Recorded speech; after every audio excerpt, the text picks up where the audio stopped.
ప్రియమైన దేవుడి బిడ్డలారా, అందరూ బాగుండాలి, అందులో నేనుండాలి. ఇదే పరిశుద్ధమైన గ్రంథం మొత్తం చదివితే మనకు అర్థమవుతుంది. అందుకే దేవుడు అంటూ ఉన్నాడు, ఇదిగో నీ శత్రువు కోసం నువ్వు ప్రార్థించు, నీ పొరుగు వారిని ప్రేమించు. ఇంతకంటే మించిన ఆజ్ఞలు ఇంకేముంటాయండి పరిశుద్ధమైన గ్రంథంలో కదండి. అయితే పరిశుద్ధమైన గ్రంథము పరిశుద్ధాత్ముడి చేత రాయబడి ఉంది. దేవుడు ఎప్పుడూ కూడా విభజన అనేది కోరుకోడు. దేవుడు ఎప్పుడైనా ఐక్యంగా ఉండమని మనకి చెప్తూ ఉంటాడు. కాబట్టి నేను ఎన్నో వీడియోస్ చేస్తున్నానండి. ఐక్యతే దేవుడు కోరుకుంటూ ఉన్నాడు. ఇదిగో Protestants plus Catholic is equal to ఐక్యత. దేవుడు కోరుకుంటున్నది ఇదే. ఎందుకంటే పరిశుద్ధమైన వాక్యము సెలవిస్తూ ఉంది, యేసు ప్రభుల వారు శరీరధారి అయి ఉన్నారు. అయితే మనుష్య రూపడిగా వచ్చిన మన యేసు ప్రభుల వారు మనకేం చెప్తున్నారంటే, ఇదిగో నేను శ్రీసభకి తలగా ఉన్నాను, మీరందరూ నా యొక్క శరీరములోని భాగస్తులే అని అంటున్నాడు దేవుడు. అంటే అన్యులు కూడా దేవుడి యొక్క శరీరంలోని భాగస్తులే. ఈరోజు దేవుడు మనకేం చెప్పబోతూ ఉన్నాడంటే, ఇంకను యోహాను సువార్త 1వ అధ్యాయము 17వ వచనము మనం కరెక్ట్గా చూస్తే, మోషే ద్వారా ఒసగబడినది ధర్మశాస్త్రము, యేసుక్రీస్తు ద్వారా వచ్చినవి కృపా సత్యములు. కృపా సత్యములు. చూడండి ఈ మాటలు ఎంత మీనింగ్ ఉందో. దేవుడంతట దేవుడిగా ఏదైనా నీకు సత్యాన్ని బోధించాలంటే, హితోపదేశం చేయాలి అంటే దేవుడి యొక్క కృప నీకు అవసరం. అంటే నువ్వు ప్రార్థించినంత మాత్రాన దేవుడు నీకు రివీల్ చేస్తాడని కాదండి. దేవుడి యొక్క కృప చొప్పున నీకు పరిశుద్ధమైన గ్రంథములో కొన్ని వాక్యాలకి పరమార్థం ఉండి ఉంటుంది. పరిశుద్ధాత్మ దేవుని చదివేంత జ్ఞానం అయితే మన దగ్గర లేదు. పరిశుద్ధున్నే మనలో ఎల్లవేళలా స్తుతించినప్పటికీ మనలో ఒక్కొక్కసారి పరిశుద్ధాత్మ దేవుడు నివసించలేడండి. ఎందుకంటే మన అపరిశుద్ధమైన మాటల ద్వారా, మన యొక్క క్రియల ద్వారా, మన తలాంతుల ద్వారా దేవుడు నివసించలేడు. ఇది ఎవరైతే పరిశుద్ధాత్మ దేవుడిని పొందుకుంటూ అప్పుడప్పుడు కోల్పోతూ ఉన్నారో, దేవుడి యొక్క మార్గంలో నడుస్తూ ఉన్నారో, ఆ బిడ్డలకి ఈ వాక్యం కరెక్ట్గా అర్థమవుతుంది. అదేవిధంగా నేను దేవుళ్ళో ఇంకా ఎదగాలి అని అనుకుంటున్న బిడ్డలకి ఈ వాక్యము ఎంతగానో, ఇదిగో మీ యొక్క ఆధ్యాత్మికమైన జీవితంలో మీరు మున్ముందుకు సాగడానికి ఒక గొప్ప నిచ్చెనగా ఇది ఈ రోజున మనందరికీ ఉపయోగపడబోతూ ఉంది. నిచ్చెన అంటే మనం ఎట్ టైం ఎక్కలేమండి. స్టెప్ బై స్టెప్ ఎక్కాలి, అవునా? ఎస్. కాబట్టి దేవుడు అన్నాడు, ఇదిగో నేనే మార్గమును.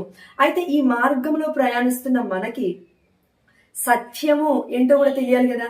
అసలు దేవుడు ఏం చెప్తూ ఉన్నాడు? దేవుడు ఏం చెప్తున్నాడు? పరిశుద్ధమైన గ్రంథం చదవాలి.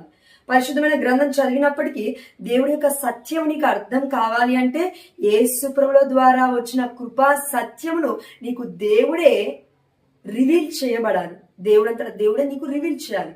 అయితే అలాంటి రివీల్ చేసిన కొన్ని విషయాలు మీతో నేను ముచ్చటించుకోవాలి అని, మీకు దేవుడు ఎక్స్ప్లెయిన్ చేయమని చెప్తే, దేవుడు మీకు వివరించమని చెప్తే నేను ఈ రోజున మీ ముందు ఉన్నాను. అయితే దేవుడు ఇచ్చిన అనుగ్రహం చొప్పున, దేవుడు ఇచ్చిన కృపను చొప్పున, దేవుడు ఇచ్చిన జ్ఞానము చొప్పున దేవుడికి సమస్త ఘనత మహిమ చెల్లిస్తూ ఇదిగో మరొక్కసారి చెప్తూ ఉన్నాను, మోషే ద్వారా వచ్చినది ధర్మశాస్త్రము, యేసుక్రీస్తుల ద్వారా వచ్చినవి కృపా సత్యములు. అయితే నేనే మార్గము. మనందరికి తెలుసు, దేవుడే యేసు ప్రభుల వారే పరలోక రాజ్యానికి మార్గమై ఉన్నారు. నా ద్వారా తప్ప నా దేవుడి చెంతకు ఎవరును చేరలేరు కదా. ఎస్, ఓకే, ఇది పక్క విడదాం. ఇప్పుడు రెండవది, నేనే సత్యమును. మరి సత్యం ఏంటి? అయితే మనము ఎవరిని కూడా మనం దూషించట్లేము.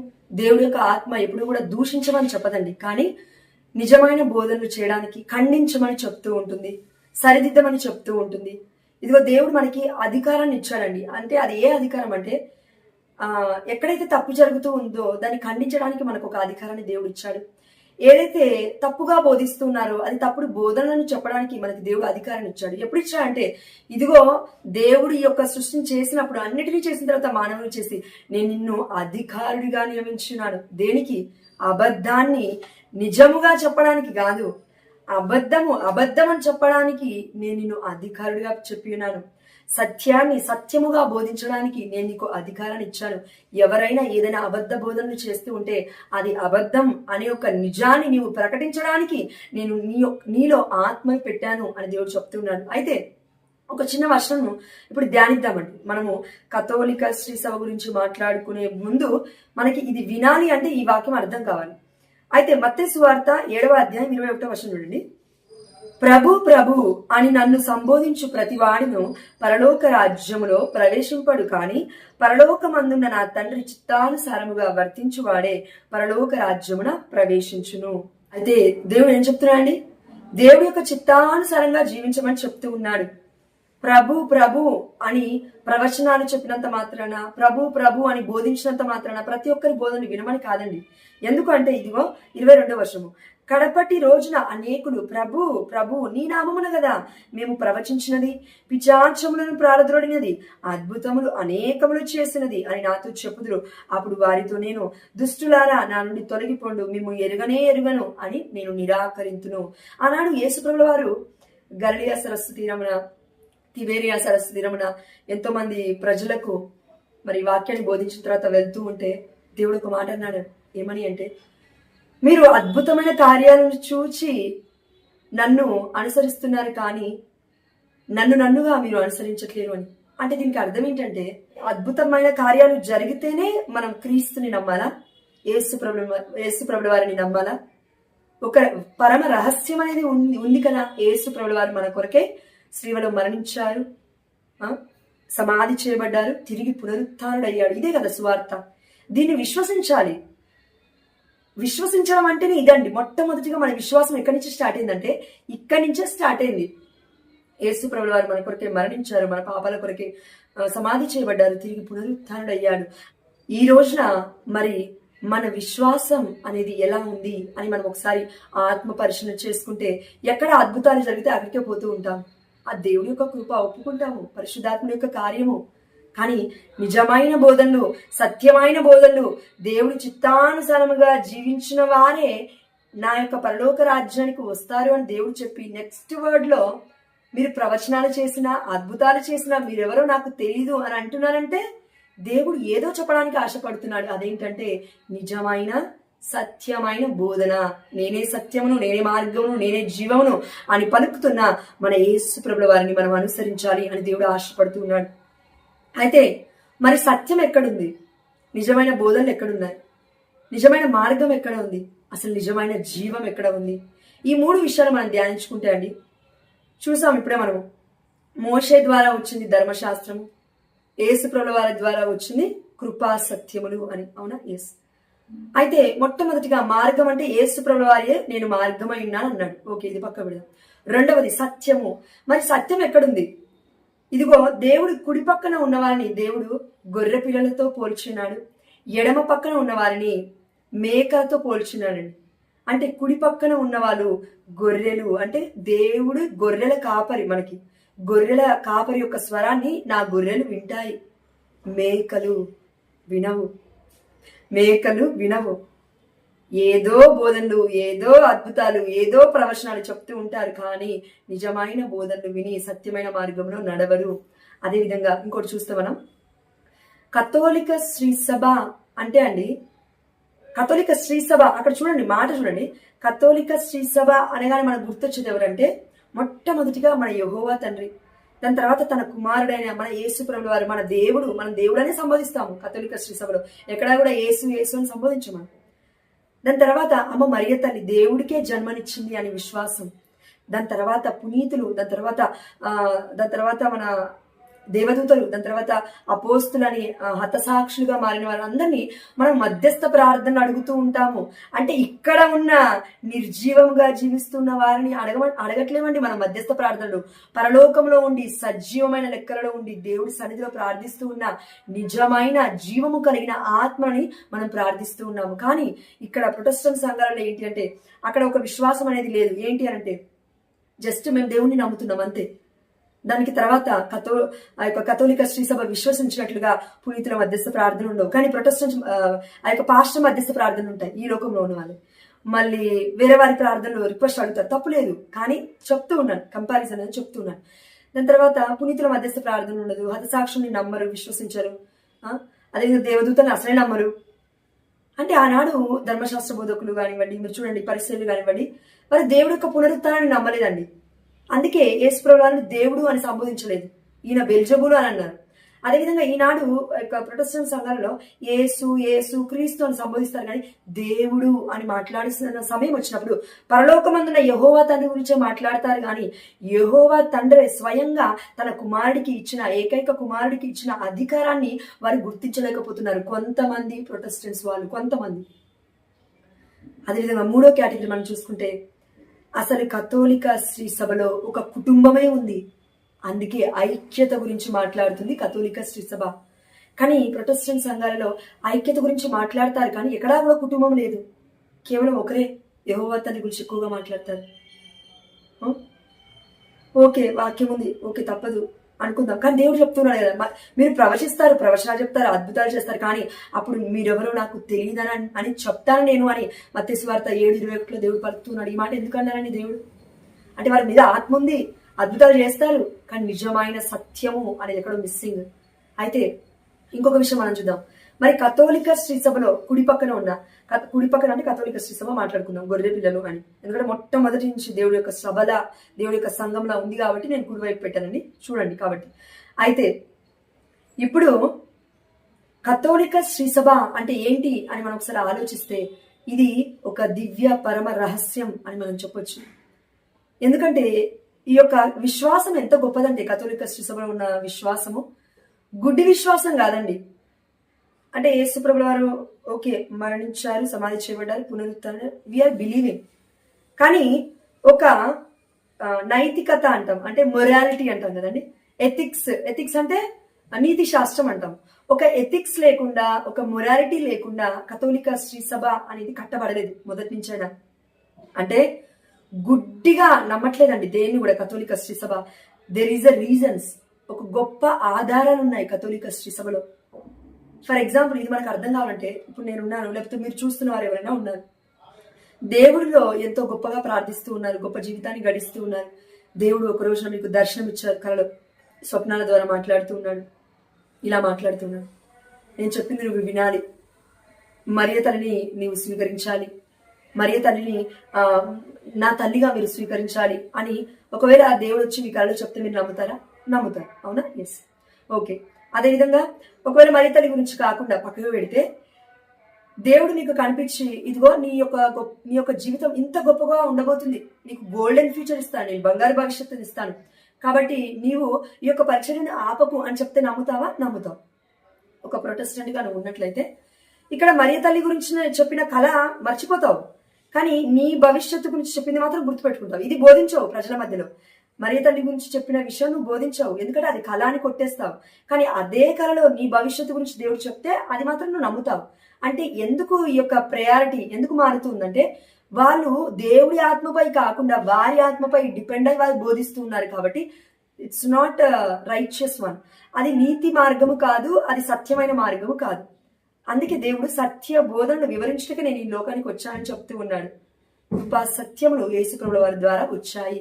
మరి ఆ సత్యం ఏంటంటే, మరి కథోలిక శ్రీ సభ ఏం చెప్తుందంటే, దేన్ని ఫాలో అవుతుందంటే, ఎథిక్స్ అండ్ మొరాలిటీని, అంటే నీతి శాస్త్రాన్ని, నైతిక విలువలని విశ్వసిస్తూ ఇలా ఒక దేవుడు ఏర్పరిచిన సంఘాన్ని ముందుకు తీసుకొస్తూ ఉందండి. ఇవి పరమ రహస్యాలతో కూడి ఉన్నాయి. కానీ ప్రొటెస్టెంట్ సంఘాలలో కేవలం వారు ఎథిక్స్ ని, అంటే క్రిస్టియన్ ఎథిక్స్ ని ఫాలో అవుతున్నారు. అంటే దేవుడు ఏం చెప్పాడు, పరిశుద్ధమైన గ్రంథంలో ఏమున్నాయి అవి మాత్రమే ఫాలో అవుతాము. లేదంటే ముందుగా అంటే కథోలిక శ్రీ సభ కొన్ని చెప్పింది కదా, కొన్ని విషయాలు చెప్పింది కదా, దేవుడు ఇలా చెప్పాడు అలా చెప్పాడు, మొదటి నుంచి అక్కడి నుంచే కదండి బైబిల్ వచ్చింది. ఇప్పుడు వీళ్ళు 7 పుస్తకాలు పరిశుద్ధమైన గ్రంథం నుంచి తీసేసినంత మాత్రాన మొట్టమొదటిగా ప్రొటెస్టెంట్స్ బైబిల్ మొట్టమొదటిగా వచ్చిందనమాటనా? కాదు కదా. కథోలిక శ్రీ సభ ఇచ్చిందే కదా బైబిల్, అందులో నుంచి వీళ్ళు 7 పుస్తకాలు రిమూవ్ చేస్తారు. ఇది నిజం, జరిగింది. కాబట్టి మన అందరికి తెలుసు. అంటే 7 అనేది పరిశుద్ధమైన గ్రంథంలో పూర్ణమైన సంఖ్యగా దేవుడు పరిగణిస్తూ ఉన్నాడు. కానీ 7 అనేది రిమూవ్ చేసిన ఆ యొక్క సాతాను వల్ల, లూసిఫర్ పొజెస్ అవడం వల్ల చేసిన వ్యక్తిని వీళ్ళు క్షమించి విడిచిపెట్టి ఇంకా ఆ యొక్క వ్యక్తి జీవితాన్ని వీళ్ళు కూడా ఫాలో అవుతున్నారు. అంటే ఒక ఫర్ ఎగ్జాంపుల్, ఒక గుడ్డి గొర్రె దేనైతే ఫాలో అవుతుందో దాన్ని ఫాలో అవుతూ ఉంటారు. ఒక రూమ్ లో ఒక 10-20 గొర్రెలు ఉన్నాయండి, ఒకటి గుడ్డిది అనుకుందాం. అది దానికి కరెక్ట్ గా ఏమీ తెలియదు, ఏ విశ్వాసం తెలియదు, ఏ పరమరహస్యం తెలియదు, ఏ ఎథిక్స్ ఫాలో అవ్వదు, ఏ మొరాలిటీ దానికి లేదు. కానీ ఏదో వినగానే అమ్మో అది కరెక్ట్ అంట అని ఆ కిటికీ దుంకి వెళ్ళిపోయింది. ఇక ఇక్కడ ఉన్న మిగతా 19 గొర్రెలు ఏం చేస్తాయి? ఇంకా వాళ్ళని ఫాలో అవుతాయి, దాన్ని ఫాలో అవుతాయి, ఫస్ట్ వెళ్ళిన గొర్రెని. అంటే ఈనాడు క్రైస్తత్వంలో కొన్ని సంఘాలు, కొన్ని వర్గాలు విడిపోయినవి అలా ఉన్నాయి. ఒకరు ఏదైనా చెప్తే దాన్నే ఫాలో అవ్వడం. కానీ అసలు పరిశుద్ధమైన గ్రంథము పరిపూర్ణ సంఖ్యను తీసివేయకుండా ఉన్న 73 పుస్తకాల పరిశుద్ధమైన గ్రంథం అసలు ఏం చెప్తుంది అని అర్థం చేసుకోవడానికి ఎంతో మంది చాలా తక్కువగా క్యూరియాసిటీ చూపిస్తూ ఉన్నారు ఈ రోజులలో. పరిశుద్ధమైన గ్రంథం లేదు ఇంకెలా చదువు కదా. ఆ పరిపూర్ణమైన పరిశుద్ధమైన గ్రంథం పట్టుకొని నువ్వు దేవుడు రాశాడంటే అది అపరిశుద్ధమే. నిజంగా పరిపూర్ణం ఎలా అవుతుంది? తప్పది. అవునండి, ఇది నిజం. సాతాను వల్ల రిమూవ్ చేయబడ్డ పుస్తకాలు, ఆ 7 పుస్తకాలు సాతాను ప్రేరణ వల్ల దేవుడు ప్రేరేపించాడు. ఏమని అంటున్నాడంటే ఒక్క పొల్లు కూడా తీసేయొద్దు అన్నాడు దేవుడు. ఒక అక్షరం కూడా మీరు యాడ్ చేయొద్దు, తీసేయొద్దు అన్నాడు. మరి అలాంటిది మనం ఎందుకు ఇలా చేస్తూ ఉన్నాం ఆలోచించాలి.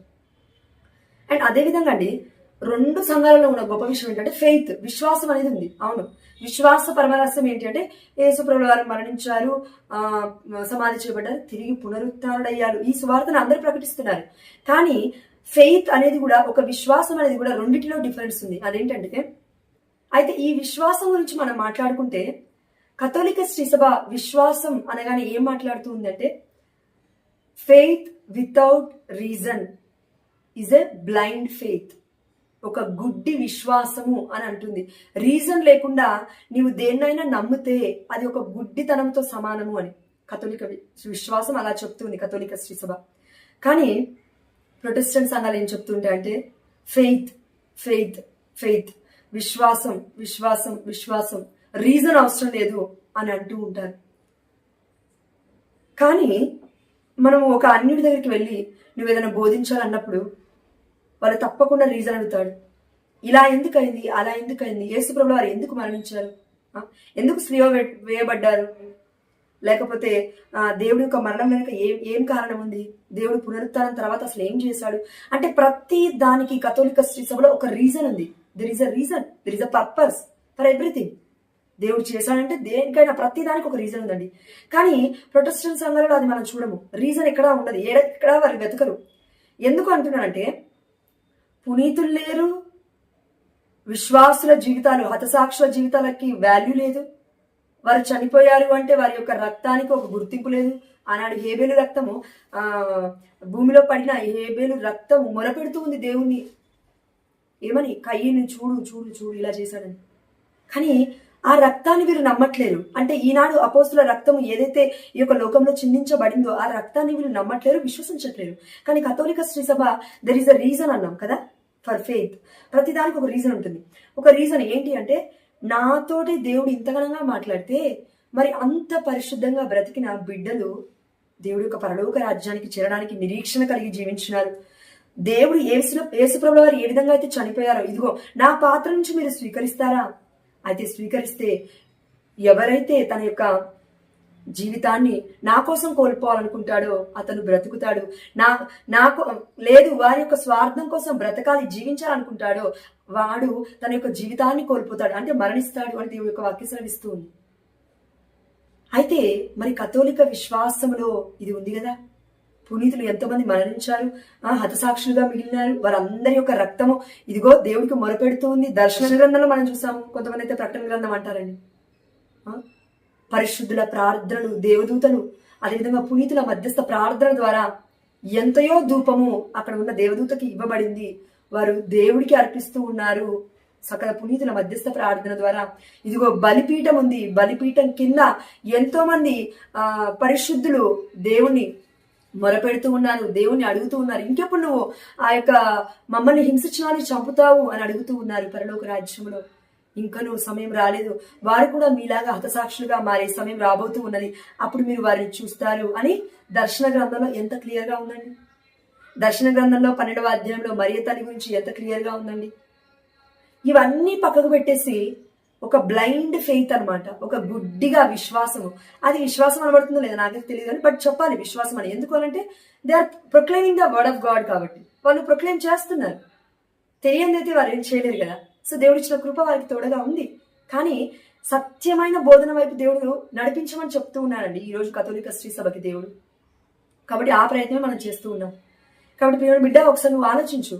గుడ్డిగా ఏది తెలియకుండా నాకంటే ముందు ఎవరు పుట్టలేదు, నేను మాత్రమే పరిశుద్ధురాలని, నేను మాత్రమే పరిశుద్ధుని, నేనే పరలోక రాజ్యం పోతాను, ఇంకా పరలోక రాజ్యంలో పునీతులు లేరు, వాళ్ళ మధ్యస్థ ప్రార్థన ఉండవు, అసలు దేవదూతలు ఉండరు, ఇంకెవరు ఉండరు, మరి నేనెందుకు ఉంటాను అనే ఆలోచన ఈ సంఘానికి ఎందుకు లేనట్టు?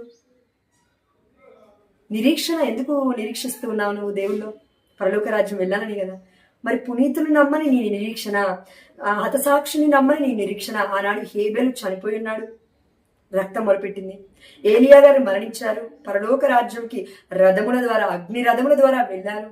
అంటే నిరీక్షణ ఉంది కాబట్టి దేవుడు తీసుకెళ్ళాడు, నమ్మాడు కాబట్టి తీసుకెళ్ళాడు. మరి ఈనాటి ఈ యొక్క సంఘాల నిరీక్షణ ఎక్కడ?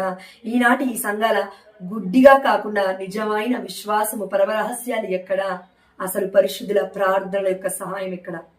ఇక్కడ ఈ లోకంలో జీవిస్తున్న పాస్టర్స్ ని నువ్వు పరిశుద్ధులు అనుకుంటే, మరి పరలోక రాజ్యంలో దేవుడి కోసం వారి యొక్క ప్రాణాన్ని త్యజించి ఎంతో మంది శిరచ్ఛేదనం గావించబడ్డారు. బప్తిస్మ యోహాను గారు పరలోక రాజ్యంలో ఉన్నారు. అదేవిధంగా పేతురు గారు first Pope in the world, not in the Catholic church, in the world. అంటే ప్రతి క్రిస్టియానికి పోపే. ఎవరైతే క్రీస్తుని నమ్ముతూ ఉన్నారో, క్రీస్తు కట్టబడిన సంఘం అని అంటూ ఉన్నారో, ఆ సంఘానికి అధిపతిగా, అధికారుడిగా దేవుడు పేతురు గారిని నియమించారు. అదే అధికారం కింద నువ్వు ఉండాలి, అంతే.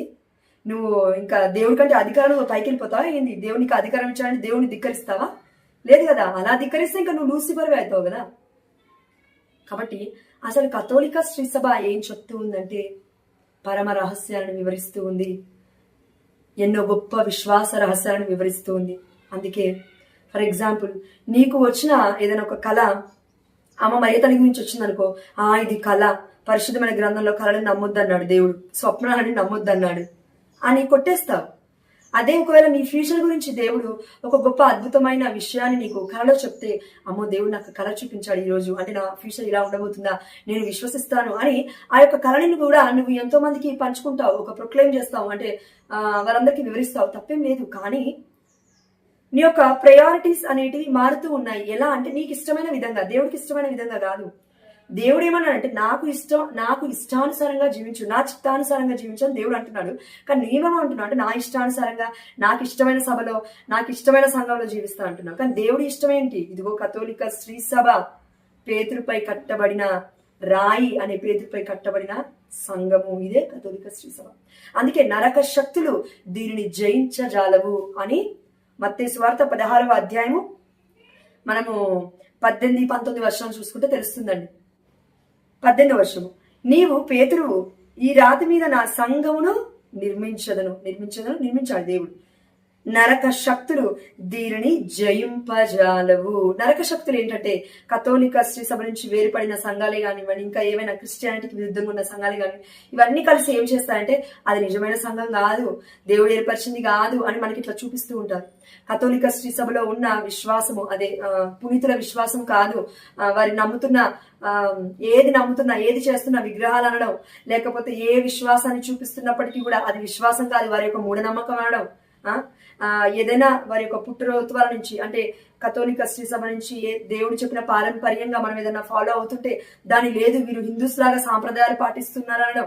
అంటే బుద్ధిహీనత ఎక్కువైపోయింది ఈనాడు క్రిస్టియన్స్ అని చెప్పుకుంటున్న ప్రొటెస్టెంట్ సహోదరి మండలంలో. ఎందుకు ఈ మాట అన్నానంటే, సారీ అండి, కానీ ఇక్కడ దేవుడే చెప్తున్నాడు ఏ నరక శక్తులు కూడా దీన్ని జయింపజాలి. మరి మీరెలా జయిస్తా అనుకుంటున్నారు కథోలిక శ్రీ సభని? కన్న తల్లిని మీరెలా అనండి జయించేది? కన్న తల్లిపై ఎవరైనా తిరగబడతారా? ఎక్కడి నుంచి వచ్చారు మీరు? కథోలిక శ్రీ సభ నుంచి వచ్చారు. మరి కథోలిక శ్రీ సభలోనే కదా ఉండాల్సింది. అమ్మ పైన, అమ్మ గుండెలపై తన్నిపోతూ ఉన్నారు, అమ్మ కడుపు కోతని మిగిలిస్తూ ఉన్నారు. అమ్మ కన్న తర్వాత ఎన్నో పుట్టినప్పుడు అనుభవించిన తర్వాత బయటకు వచ్చేసి కన్న పేగుకే మీరు శ్రమని అనుభవించేలా చేస్తూ ఉన్నారు.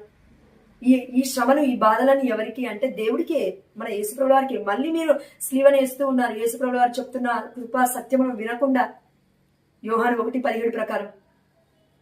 కాబట్టి ఈరోజు మనం రియలైజ్ అవ్వాలండి, దేవుడు చెప్తూ ఉన్నాడు, నరక శక్తులు దీన్ని జయింపచాలు. అందుకే మళ్ళీ అంటున్నాడు పేతురుతో, నేను నీకు పరలోక రాజ్యపు తాళపు చెవులను ఇచ్చదను. భూలోక మందు దేనిని నీవు బంధింతువో అది పరలోక మందును బంధింపబడును. భూలోక మందు నీవు దేన్ని విప్పుదువో అది పరలోక మందును విప్పబడును. చూడండి ఎంత గొప్ప మాట. దేవుడు పరలోకపు తాళము చెవులు పేతురికి ఇచ్చారంటున్నారు. ఎందుకన్నారు ఈ మాట? అధికారము. మన ఇంటిలో కూడా అత్తమ్మ దగ్గర ఉన్నప్పుడు కోడలు కొంతమంది కొత్తగా వచ్చిన వాళ్ళైతే పెద్ద పెద్ద ఫ్యామిలీస్ గురించి నేను మాట్లాడేది. ఇప్పుడు ఈ రోజుల్లో 2-3 ఉంటున్నారు, వాళ్ళ నుంచి కాదు, పెద్ద పెద్ద ఫ్యామిలీస్, కుటుంబాలు అప్పట్లో ఉండేవి కదా. వారి ఇంటికి రాగానే ఏమి ఇస్తారంటే బీరువా తాళాలు ఇస్తారండి.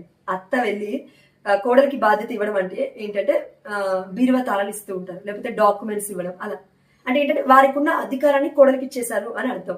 అంటే అమ్మ ఈ ఇల్లు ఇంకా నీదే, నువ్వే చూసుకో అని. అదేవిధంగా దేవుడు స్వయంగా పేతురికి అధికారాన్ని ఇస్తున్నాడు. ఇక్కడ ఏమని అంటే, ఇదిగో పేతురు, ఇంకా నేను చనిపోతాను, నేను వెళ్ళిపోతాను పరలోక రాజ్యానికి. అయితే ఇప్పుడు నీకు పరలోకపు తాళపు చెవులు ఇస్తూ ఉన్నాను. దేనికండి పరలోకపు తాళపు చెవులు? నేనే మార్గమును, నేనే సత్యమును, నేనే జీవమునన్న యేసుప్రభుల వారు పరలోకపు తాళపు చెవులు పేతురు గారికి ఇవ్వాల్సిన సందర్భం ఏంటి? లేకపోతే పేతురు గారికి ఇవ్వాల్సిన ఆ యొక్క సిచ్యువేషన్ ఎందుకు వచ్చిందంటారు? ఆ యొక్క సంఘటన ఎందుకు ప్రాప్తించిందంటారు? Reason is here. అంటే కథోలిక శ్రీ సభ ఏదైతే దేవుడు ఏర్పరిచాడో, పేతురుపై కట్టబడిన సంఘం ఏదైతే ఉందో దాని కిందే అన్ని సంఘాలు ఉండాలి. సంఘాలు ఇన్ ద సెన్స్ లైక్ ఇప్పుడు పోపు గారు, రోమ్ లో ఉన్న పోపు గారు ఏదైనా ఒక ఆజ్ఞను జారీ చేస్తే ప్రపంచ నలుమూలలో ఉన్న ప్రతి ఒక్క క్రిస్టియన్ లో ఉన్న ప్రతి ఒక్క కథోలిక శ్రీ సభలో ఉన్న ప్రతి ఒక్క చర్చ్ లోకి ఆ లెటర్ పాస్ అవుతుంది, ఒక ఆజ్ఞ వెళ్తుంది. అవునా లేదా? అందరు ఫాలో అవుతారు. కానీ ఈనాడు ఉన్న ప్రొటెస్టెంట్ ఒక్క సహోదరుడు, ఎవరైనా ఒక బోధకుడు, మంచి బోధకుడు అనుకుందాం, ఒక రూల్ ని పాస్ చేయమని అక్కడ అతని సంఘంలో ఉన్న 10 మందికో 20 మందికో 100 మందికో 1000 మందికి, ఒకే పర్లేదు 5000 మందికి అనుకుందామండి, 5000 మందికి వెళ్తుంది. అంతకన్నా ఎక్కువగా వెళ్తుందా? వెళ్ళదు. ఎందుకు వెళ్తుంది? అది నీ మటుకు నీవు అక్కడక్కడే లెటర్ ని పాస్ చేసుకున్నావు కదా, అక్కడక్కడ మాత్రమే నీ యొక్క స్వరాన్ని వాళ్ళు వింటారు. దేవుడి స్వరాన్ని ఎందుకు వింటారు వాళ్ళు? దేవుడు ఎవరికి ఇచ్చారు స్వరాన్ని? పేతురికి ఇచ్చారు. దేవుడు కట్టబడిన సంఘానికి ఇచ్చారు. గొర్రెల కాపరికి ఇచ్చారు. ఆ గొర్రెల కాపరి ఎవరు? నిజమైన గొర్రెల కాపరి పేతురు గారు. అందుకే అక్కడ ఏ ఆజ్ఞ జారీ చేసినా మొత్తం ప్రపంచవ్యాప్తంగా వెళ్తుంది. కానీ నీవు ప్రొటెస్టెంట్ సహోదరుడిగా ఉన్న నీవు ఏదైనా ఒక ఆజ్ఞ జారీ చేస్తే వెళ్తూ ఉందా? వెళ్ళదు. ఎందుకు వెళ్తుంది? అక్కడికే నీ సంఘం మనకి. ఇంకా లేదు అంటే ఇంకా వేరేటి ఉంటాయండి కొన్ని సంఘాలు. మళ్ళీ వాళ్ళు పాస్ చేస్తే వాళ్ళు చేయాలి, వాళ్ళు పాస్ చేస్తే వాళ్ళు చేయాలి, అంటే అక్కడికే అనమాట. There is a limit in those divisions. ఆ వర్గాలలో ఒక లిమిట్ అనేది ఉంది. కథోలిక శ్రీసభలో ఎక్కడ ఒక లిమిట్ అనేది లేదు. దేవుడు ఆజ్ఞ ఇస్తే పరిశుద్ధమైన గ్రంథం నుంచి ప్రపంచం మొత్తం పాటిస్తూ ఉందా, లేకపోతే కేవలం ఒక వర్గం పాటిస్తూ ఉందా ఒక ఆజ్ఞని? నన్ను ప్రేమించాలి, మీ వలె మీరు ప్రేమించుకున్నట్లు మీ పొరుగు వారిని ప్రేమించాలని యేసుప్రభువు వారు చెప్పారు. ఈ ఆజ్ఞని మొత్తం అందరూ పాటిస్తూ ఉన్నాము, మరి ఎందుకు ఒకే సంఘంలో ఉండలేకపోతూ ఉన్నాము? వీలునున్నవాడు వినుగాక పరిశుద్ధమైన గ్రంథంలో దేవుడు ఎన్నోసార్లు చెప్పాడు. అదేవిధంగా దర్శన గ్రంథంలో అండి దేవుడు గొప్ప మాట అన్నాడండి. బలిపీఠం గురించి చెప్పినప్పుడు ఇంతకుముందు నేను చేశానండి. కథోలిక శ్రీసభలో ఉన్న బలిపీఠము, మరి అక్కడ దేవుడి యొక్క ఆరాధన జరుగుతుంది. గొర్రెపిల్ల ఎవరో కాదని నేను ఒక వీడియో పెట్టినాను, చూడండి. గ్రంథము గొర్రెపిల్ల అని ప్రకటన గ్రంథం అంటే దర్శన గ్రంథంలో కూడా ఉంటుంది. మీరు అక్కడ చూస్తే అక్కడ దేవదూతలు పాటలు పాడుతూ ఉన్నారు.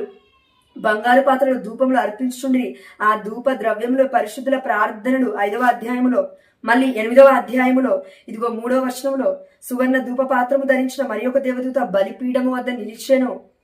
అతనికి ఎంతయో ధూపము వసగబడెను. అతనితో పాటు బలిపీఠంపై ఆ యొక్క సింహాసనం ఎదుట నుండి సువర్ణ బలిపీఠంపై అది అర్పించబడుచుండెను. పునీతుల ప్రార్థనతో పాటు ఆ ధూపము పైకి ఎగసెను. మరి మీ యొక్క సంఘాలలో పునీతుల మధ్యస్థ ప్రార్థనలు ఎక్కడ ఉన్నాయి? వారి ప్రార్థనలు దేవుడు అక్కడ స్వీకరిస్తా అంటున్నాడు. ధూపాలంటే ఇన్ ద సెన్స్ ఫిజికల్ గాని కాదండి. Our prayer is a fragrance. అంటే దాన్ని ఏమంటారండి? అదొక సువాసన భరితమైనది మన ప్రార్థనలు. ఆ సువాసన భరితమైన ప్రార్థనలు అక్కడికి పరిశుద్ధమైన మన దేవుడి చెంతకి వెళ్ళాలి అంటే పరిశుద్ధుల ప్రార్థనలు అవసరం. మనము పరిశుద్ధం కాదు, అంతగానంగా మన పరిశుద్ధం అయితే కాదు. పరిశుద్ధమైన వాక్యం చెప్తుంది, ఇదిగో ఈ లోకంలోకి నేను తొంగి చూస్తే నీతిమంతులు కరువయ్యారు అని దేవుడి యొక్క వాక్యం సెలవిస్తుంది. కానీ కథోలిక శ్రీసభ ఏం చెప్తుంది అనంటే నీతిమంతులు సైతం 7 సార్లు పాపంలో పడిపోతూ ఉన్నారు. కాబట్టి మనము పరిశుద్ధుల ప్రార్థనలు అడగాలి. అంటే మన యొక్క విశ్వాసుల ప్రార్థనలు నమ్మాలి. పునీతుల మధ్యస్థ ప్రార్థనలు అడగాలి అని కథోలిక శ్రీసభ చెప్తుంది. కథోలిక శ్రీసభ ఏమి ఊరికే చెప్పట్లేదు కదా, పరిశుద్ధమైన గ్రంథంలో ఉన్నదే కదా చెప్తూ ఉంది. మరి ఎందుకు నువ్వు నమ్మలేకపోతూ ఉన్నావు? కాబట్టి అసలు కథోలిక శ్రీసభ ఏంటి? ఒక ఫెయిత్ రీజన్ పైన కట్టబడింది. ఒక నమ్మకం అనేది రీజన్ చూపిస్తూ బిడ్డల్ని ఆహ్వానిస్తూ ఉంటుంది కథోలిక శ్రీసభకి. కానీ ఇక్కడికి వచ్చేసరికి, ప్రొటెస్టెంట్ సంఘాలకు వచ్చేసరికి ఫెయిత్ అంటే విశ్వాసం ఒకటే, అంతే. ఇంకా రీజన్ ఉండదు. ఎలా వచ్చింది, ఏమొచ్చింది, అవునా, మరి ఎవరైనా ఉన్నారా పరలోక రాజ్యంలో మీకు తెలిసిన వాళ్ళంటే ఎవరు లేరండి, ఇక్కడ నేను చనిపోగానే పరలోక రాజ్యం వెళ్తాను. ఎలా చెప్తున్నావు అది? అంత పరిశుద్ధురాలివా, అంత పరిశుద్ధుడివా? దేవుడి యొక్క బిడ్డలు వారి యొక్క రక్తాన్ని ఈ లోకంలో చిందించి మరణించిన వారు, వారి రక్తమే దేవుడికి మొరపెట్టలేకపోతే ప్రియమైన బిడ్డ, మరి నీ రక్తం ఎందుకు వెళ్తుంది అక్కడి వరకు? నీ ఆత్మ ఎలా వెళ్తుంది అనుకుంటున్నావు? ఏది నీ యొక్క క్రైస్తత్వానికి నిరీక్షణ ఏది? నీ సంఘంలో నిరీక్షణ ఏది? నీ సంఘంలో దేవుడిచ్చిన అధికారం ఏది? నీ సంఘంలో దేవుడిచ్చిన తాళపు చెవులు ఏవి? దేవుడి ఇచ్చిన ఆజ్ఞలేవి? దేవుడు చెప్తున్న మాటలేవి? అమ్మ మరియ తల్లికి మధ్యస్థ ప్రార్థనలేవి? పునీతులకి మధ్యస్థ ప్రార్థనలు ఏది? అసలు విశ్వాసం ఏది? హతసాక్షులకి వాల్యూ ఏది? దేవదూతలకి మధ్యస్థ ప్రార్థన సహాయం ఏది? ఎందుకంటే దేవుడే చెప్పినాడు, ఇదిగో నేను ఒక్క దేవదూతని ఆజ్ఞాపిస్తే వచ్చి నన్ను కాపాడదా?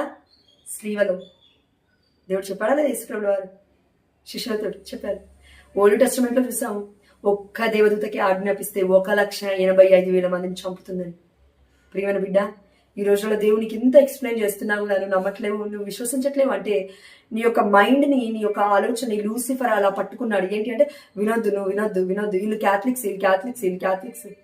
ఆహా, మనుషులే కదా క్యాథలిక్స్ అయినప్పటికీ. అంటే క్యాథలిక్ అని ఒక చెవు మూసుకుంటావు, ప్రొటెస్టెంట్ అని ఇంకో చెవు ఓపెన్ చేస్తావా? ఏడుంది నీ యొక్క బ్లడ్ లో, నీ యొక్క ఆత్మలో, నీ యొక్క జీవితంలో ఒక హ్యుమానిటీ ఏది? దేవుడు చెప్తున్న వాక్యాలకి ఒక ఆదరణ ఏది? ఆచరణ ఏది? ఒక క్రియలు ఏవి? క్రీస్తు ఎందుకు మరణించాలంటే ఇందుకే దేవుడు మరణించింది, మన కొరకే. కాబట్టి ధర్మశాస్త్రం వచ్చింది మోషే ద్వారా, క్రీస్తు ద్వారా వచ్చినవి కృపా సత్యములు. దేవుడు ఎవరికైతే ఎరిగించబడాలి అని అనుకుంటాడో వారికి ఈ యొక్క నిజాలు అర్థమవుతాయి. అందుకే మరియ తల్లి గురించి కూడా ఎవరికి అర్థమవుతుంది అంటే, మీకు ఒక చిన్న ఎగ్జాంపుల్ చెప్తానండి. ఈ సమయంలో మరియ తల్లిని విశ్వసించిన వాళ్ళకి, ముఖ్యంగా అలాంటి వాళ్ళు ఎవరైనా మీ గ్రూప్స్ లో, మీ ఫ్రెండ్స్ లో, ఇంకా ఎవరైనా ఉంటే మీ ఫ్యామిలీస్ లో ఈ వీడియో షేర్ చేయండి, నో ప్రాబ్లం. అయితే నాకు ఒక అక్క తెలుసు, నేను పేరు చెప్పాలని ఇష్టపడట్లేదు. ఒకవేళ ఆ అక్క ఒప్పుకుంటే ఫ్యూచర్లో నేను ఇంకొక వీడియో తీస్తాను తప్పకుండా, అక్కతో పాటు కలిసి, దేవుడి చిత్తం అయితే. అయితే ఆ అక్క నన్ను అడిగారు, అమ్మా నువ్వు మరియ తల్లిని విశ్వసిస్తూ ఉన్నావు కదా, నీకు ఎలా తెలిసింది విశ్వసించాలని అని అడిగితే నేను అన్నాను, నాకేంటో తెలియదు అక్క, నాకు ఆ ప్రెజెన్స్, అమ్మ సన్నిధి ఎందుకో. నేను హాస్టల్లో వెళ్ళినప్పుడు, మేము క్యాథలిక్స్, మేము హాస్టల్లోకి వెళ్ళినప్పుడు నాకు అమ్మ దూరంగా ఉండేది కదా, అమ్మ నాతో ఉండని. అమ్మ మరియ తల్లి స్టాచ్యూ దగ్గర, ఇప్పుడు మనందరం కొంతమంది స్టాచ్యూస్ నమ్మకుండా ఏమంటారంటే విగ్రహాలు అంటారు డైరెక్ట్ గా. కానీ అవి స్టాచ్యూస్ కి మరి వారు ఏం చేస్తారు? కథోలిక శ్రీసభలో ఒక ప్రాసెస్ ఏంటి, వారు ఎలా నమ్ముతూ ఉన్నారు ఆ యొక్క రూపాలను అనే ఒక ఆలోచన కూడా వీళ్ళకి. ఎందుకంటే యేసుప్రభుల వారు దిగి రాలేదు ఈ యొక్క లోకంలోకి, మరియ తల్లి ఇక్కడ బ్రతకలేదు లోకంలోకి, వీళ్ళే బ్రతికారు. అందుకే వీళ్ళకి ఫోటోలు ఉంటాయి, వీళ్ళకి ఫ్లెక్సీలు ఉంటాయి, వీళ్ళకి విగ్రహాలు ఉంటాయి, లేకపోతే ఇంకేమేమో ఉంటాయి. కానీ నిజంగా దేవుడు ఇక్కడ పుట్టాడని ఒక గొప్ప సాదృశ్యం, ఒక రూపం, దేవుడు పుట్టాడని పటాలు అంటాము, ఫ్రేమ్స్ అంటాము, లేకపోతే ఫ్లెక్సీలు అనొచ్చు. ఈ రోజులలో కొంతమంది పాస్టర్లు రోడ్ల పైన పెట్టుకుంటారు కదండి పెద్ద పెద్ద ఫ్లెక్సీలు. మరి వాళ్ళంతా వాళ్ళే నేను పుట్టాను, నేను బ్రతికాను, నేను బోధన చేస్తున్నాను, రండి ఆరాధనకి అని అంటున్నప్పుడు, మరి దేవుడు సకల మానవానికి, సకల సృష్టికి ఆధారభూతుడైనప్పుడు, మరి దేవుడు ఈ లోకంలో పుట్టాడు అని చెప్పడానికి ఆధారం ఇది ప్రియమైన బిడ్డ, అదే రూపము. ఆ రూపాన్ని చెప్తూ ఉన్నారు, వెలబుస్తూ ఉన్నారు, అన్నిలకు కూడా తెలియచేయడానికి, అంతేగాని విగ్రహారాధన కాదది. రూపము, ఇట్స్ ఎన్ ఎగ్జిస్టెన్స్, అది ఉంది ఎగ్జిస్టెన్స్ లో. లేని రూపాన్ని దేవుడు మనం ఏం చేయలేదు అన్నాడు. మోషే ప్రజలు దేవుడు ఎందుకో పడ్డాడు దేవుడు అంటే, దూరం చేసుకుని వారికి పూజించారండి. అర్థం చేసుకోవాలి, మనకి జ్ఞానం ఉంటే, దేవుడు ఇచ్చిన జ్ఞానం. దేవుడి రూపం నిజమైన రూపం అది. అదేవిధంగా మీకు దేవుడి రూపం, యేసుప్రభుల వారి రూపం, అమ్మ మరియ తల్లి రూపం నిజమా కాదో తెలుసుకోవాలంటే ఇంకొక వీడియో కూడా ఉందండి నా యొక్క యూట్యూబ్ ఛానల్లో. ఆ యొక్క వీడియో లింక్ నేను డిస్క్రిప్షన్లో పెడతాను, దయచేసి చూడండి ఆ వీడియో కూడా. ఆ వీడియోని కూడా మీ ఫ్రెండ్స్కి, ఫ్యామిలీ మెంబర్స్కి షేర్ చేయండి దయచేసి.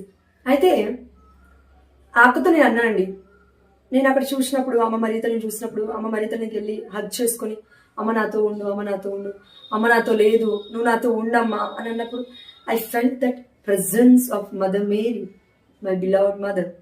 నేను అమ్మ మరియ తల్లి యొక్క ప్రెజెన్స్ని ఫీల్ అయ్యాను.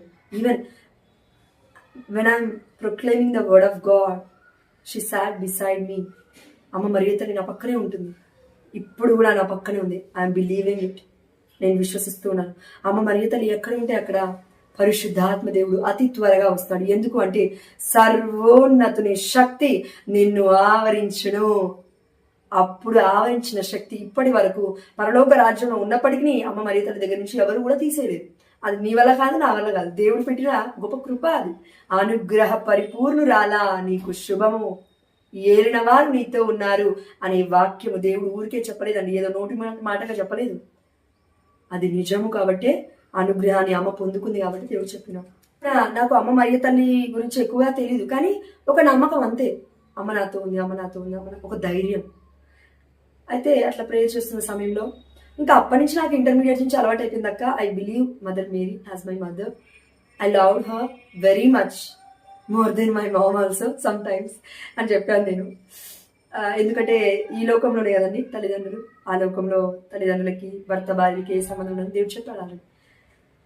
సరే, అయితే ఈ విషయం చెప్పిన తర్వాత ఆ అక్క అన్నారు, నేను క్యాథలిక్నే అమ్మ, కానీ మొదట్లో నేను మరియ తల్లిని ఎక్కువగా నమ్మలేదు. ఎవరైతే ప్రొటెస్టెంట్ సహోదరులు ఉన్నారో వారు చెప్తున్న బోధనలు విని విని విని నా మైండ్ మొత్తం చేంజ్ అయిపోయి మరియ తల్లి ఇంకా లేదేమో అని విడిచిపెట్టుకునే సమయం వచ్చేసింది, ఆసన్నమైంది. అప్పుడు నేను దేవుడితో చాలా దగ్గర సంబంధం ఉంది నాకు. నేను దేవుని అడిగాను, అయ్యా నాకు ఇది కావాలి, అది కావాలి, ఏదేదో అడుగుతున్నాను. ఒకరోజు నైట్ దర్శన రూపంలో దేవుడు నాకు కనిపించాడు. ఎలా అంటే బాలయేసు రూపంలో, మన నమ్ముతామని పరిశుద్ధమైన బాలయేసు రూపంలో కనబడ్డాడు.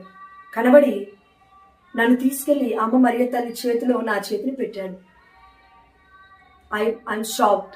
నేను నీకే ప్రార్థిస్తా, మరియ తల్లికి ఎందుకు ప్రార్థిస్తా అని అనుకుందంట ఆ అక్క.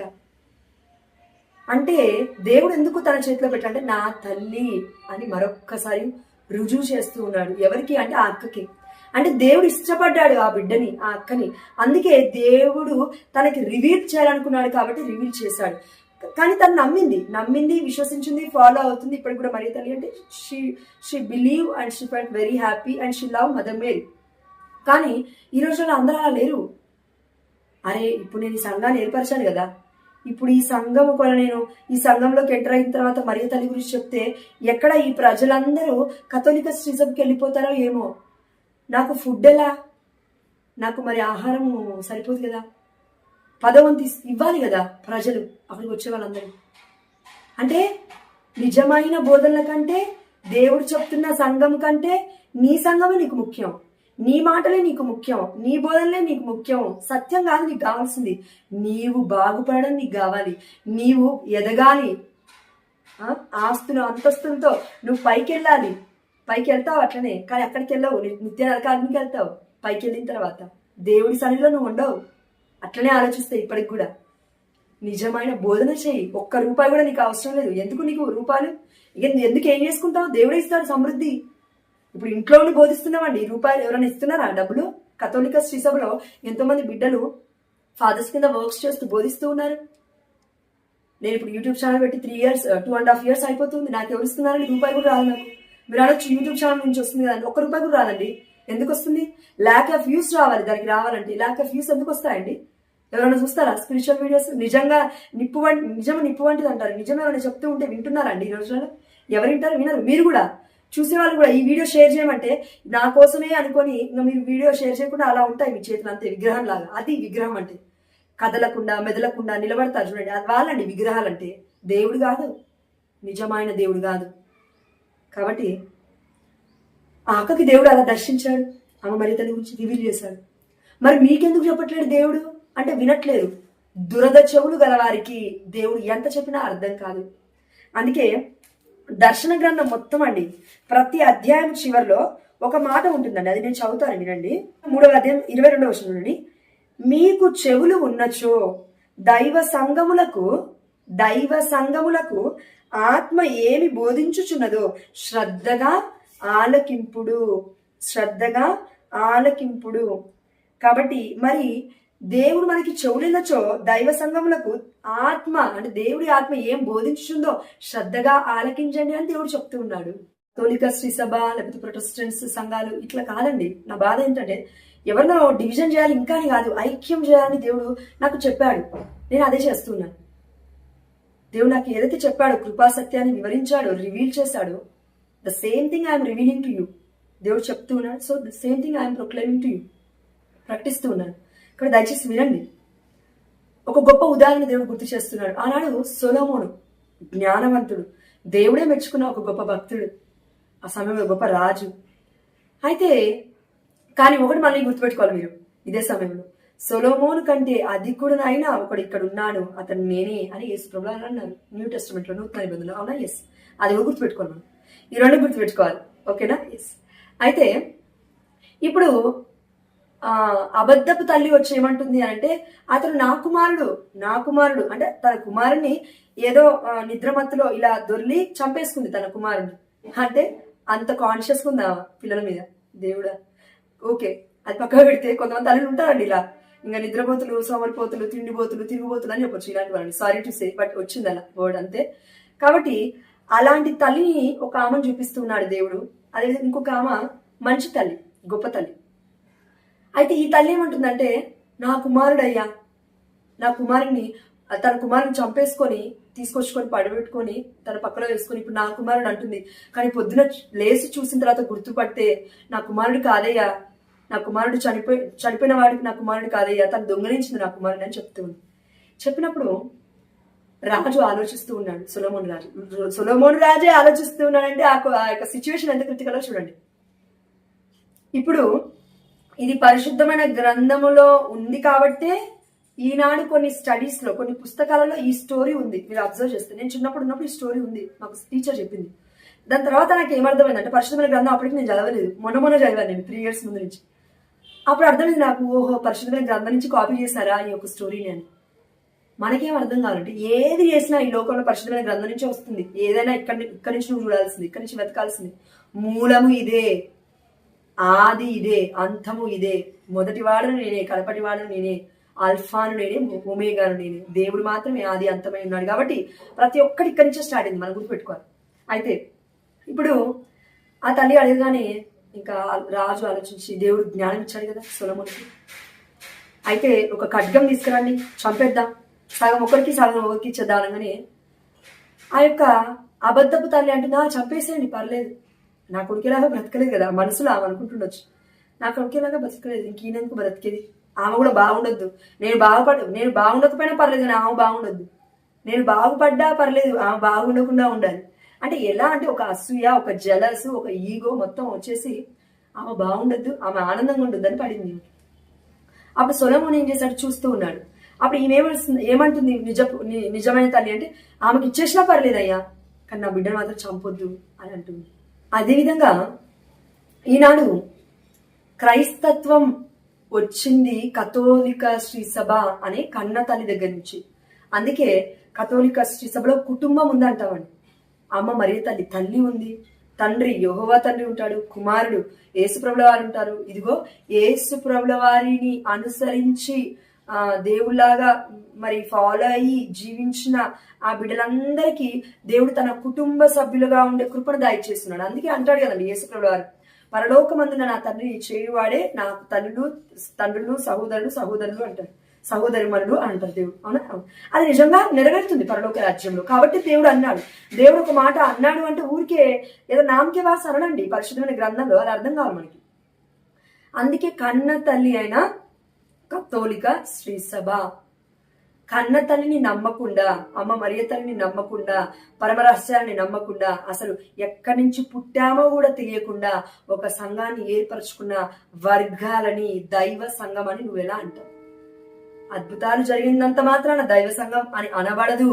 దేవుడి ఆత్మ ఏమి చెప్తుందో మీరు శ్రద్ధగా వినుడు అని దర్శన గ్రంథంలో దేవుడు ఎన్నోసార్లు చెప్పి ఉన్నాడు. దివ్య బలి పీఠం ముందు ఈనాడు కథోలిక శ్రీసభలో జరుగుతున్న ఆరాధన ఏంటంటే, ఇలా 2 ఫ్లవర్స్ పెట్టుకొని అక్కడ పెడితే దివ్య బలి పూజ అవ్వదు. అక్కడ నిజమైన క్రీస్తు బలి గావించబడితే, గొర్రెపిల్ల వలె వధించబడితే, దేవుడి యొక్క రక్తము ఆ యొక్క ద్రాక్ష రసము, ఆ యొక్క అప్పము దేవుడి యొక్క శరీరము వలె, దేవుడి యొక్క రక్తము వలె అక్కడ మారుతుంది అనే యొక్క కథోలిక శ్రీసభలో ఉన్న విశ్వాసము. ఇది పరమ రహస్యము అనే విశ్వాసం మేము ప్రకటిస్తూ ఉన్నాము, విశ్వసిస్తూ ఉన్నాము, అందుకే భుజిస్తూ ఉన్నాము. దేవుడు కూడా అన్నాడు యేసుప్రభుల వారు, ఇది నా జ్ఞాపకార్థముగా చేయుడు. జ్ఞాపకార్థం అంటే ఒక్కసారి చేసి ఊరుకుంటావా? ఇయర్కి ఒక్కసారి, మంత్కి ఒక్కసారి? అదేవిధంగా దేవుడు అంటే ప్రేమ మొదటి ఆజ్ఞ ఎవరైతే అనుసరిస్తూ ఉన్నారో వారికి దేవుడు చెప్పిన ప్రతి మాట ఇంపార్టెంటే. అందుకే జ్ఞాపకార్థము చేయుడు. అందుకే అపోస్తులు చేసింది జ్ఞాపకార్థముగా. వారి యొక్క దేవాలయంలో కలుసుకుంటున్నారు, ఇండ్ల దగ్గర కలుసుకుంటున్నారు. ఇదిగో రొట్టె విరుచుట యందు, ప్రార్థించుట యందు వారి యొక్క సంఘం రోజు రోజు ఎదుగుతూ ఉంది. ఇదిగో వారి సంఘంలోనే దేవుడు ఎంతో మందిని యాడ్ చేస్తూ ఉన్నాడు అని అపోస్తుల కార్యంలో మనం చూసి ఉన్నాం. అంటే దేవుడైతే ఎప్పుడు తప్పు మాట్లాడు, దేవుడైతే ఎప్పుడైనా నిజమే మాట్లాడతాడు. కళాఖండిగా మాట్లాడినందుకే కదా దేవుని అనుసరించకుండా ఎంతో మంది వెనక్కి వెళ్ళిపోయారు. అపోస్తులు మాత్రమే ఉన్నారు. మీరు కూడా వెళ్ళిపోతారా? వెళ్ళిపోండి అని యేసుప్రభువు అన్నారు. అనగానే పేతురు అన్న ఒకే ఒక్క మాట, నిత్య జీవపు మాటలు కలిగిన నీ దగ్గర నుంచి మేము ఎక్కడికి వెళ్ళిపోతామయ్యా, మరి మేము మిమ్మల్ని అనుసరిస్తూ ఉన్నాం కదా, మాకేమైనా ఉందా అంటే, ఇదిగో పరలోక రాజ్యంలో మీకు స్థానం ఉంది. ఆనాడు యేసుప్రభువు వారు స్త్రీల మీద కొట్టబడి మరణిస్తూ ఉన్న సమయంలో పలికిన మాట, ఇదిగో నీవు ఈనాడే నాతో పాటు పరదేశిలో ఉంటావు. ఏది నమ్మకం ఏది మీకు? ఈ యొక్క సంఘాలకి నమ్మకం ఏది? పైన పరలోకంలో పునీతులు ఉన్నారంటే నమ్మకం ఏదండి? నమ్మకమే లేదు. మరి ఆ దొంగ కూడా వెళ్ళిపోయాడు కదా పరలోక రాజ్యానికి. అదే కదా రహస్యం, దేవుడు చెప్తున్నాడు మనకి. ఇదే కదా విశ్వాసం అంటే. ఇంకెక్కడుంది నీకు విశ్వాసము? గుడ్డి విశ్వాసము, వేస్ట్ విశ్వాసం. అది నీవు అనుకుంటున్నది విశ్వాసం అనబడదు, అది దేవుడు చెప్తున్నది విశ్వాసం అనబడుతూ ఉంది. పరిశుద్ధమైన గ్రంథం ఏం చెప్తుంది? అది విశ్వాసము. నువ్వు అనుకుంటున్నది విశ్వాసం కాదు. దేవుడు రహస్యాలను ఎరిగిస్తూ ఉంటాడు కొంతమంది బిడ్డల ద్వారా. మనం విశ్వసించాలండి తప్పక. కాబట్టి నేను ఇలా అన్నానని ఏమనుకోకండి. ఇదిగో ఇప్పుడు నేను ఇక్కడ ఈ యొక్క బొకేను పెట్టుకొని ప్రే చేసుకుంటే ఓకే, నా మనసు, నా యొక్క హార్ట్ పరిశుద్ధంగా ఉంటే పరిశుద్ధాత్మ దేవుడు దిగొస్తాడు, అద్భుతం చేయమంటే చేస్తాడు.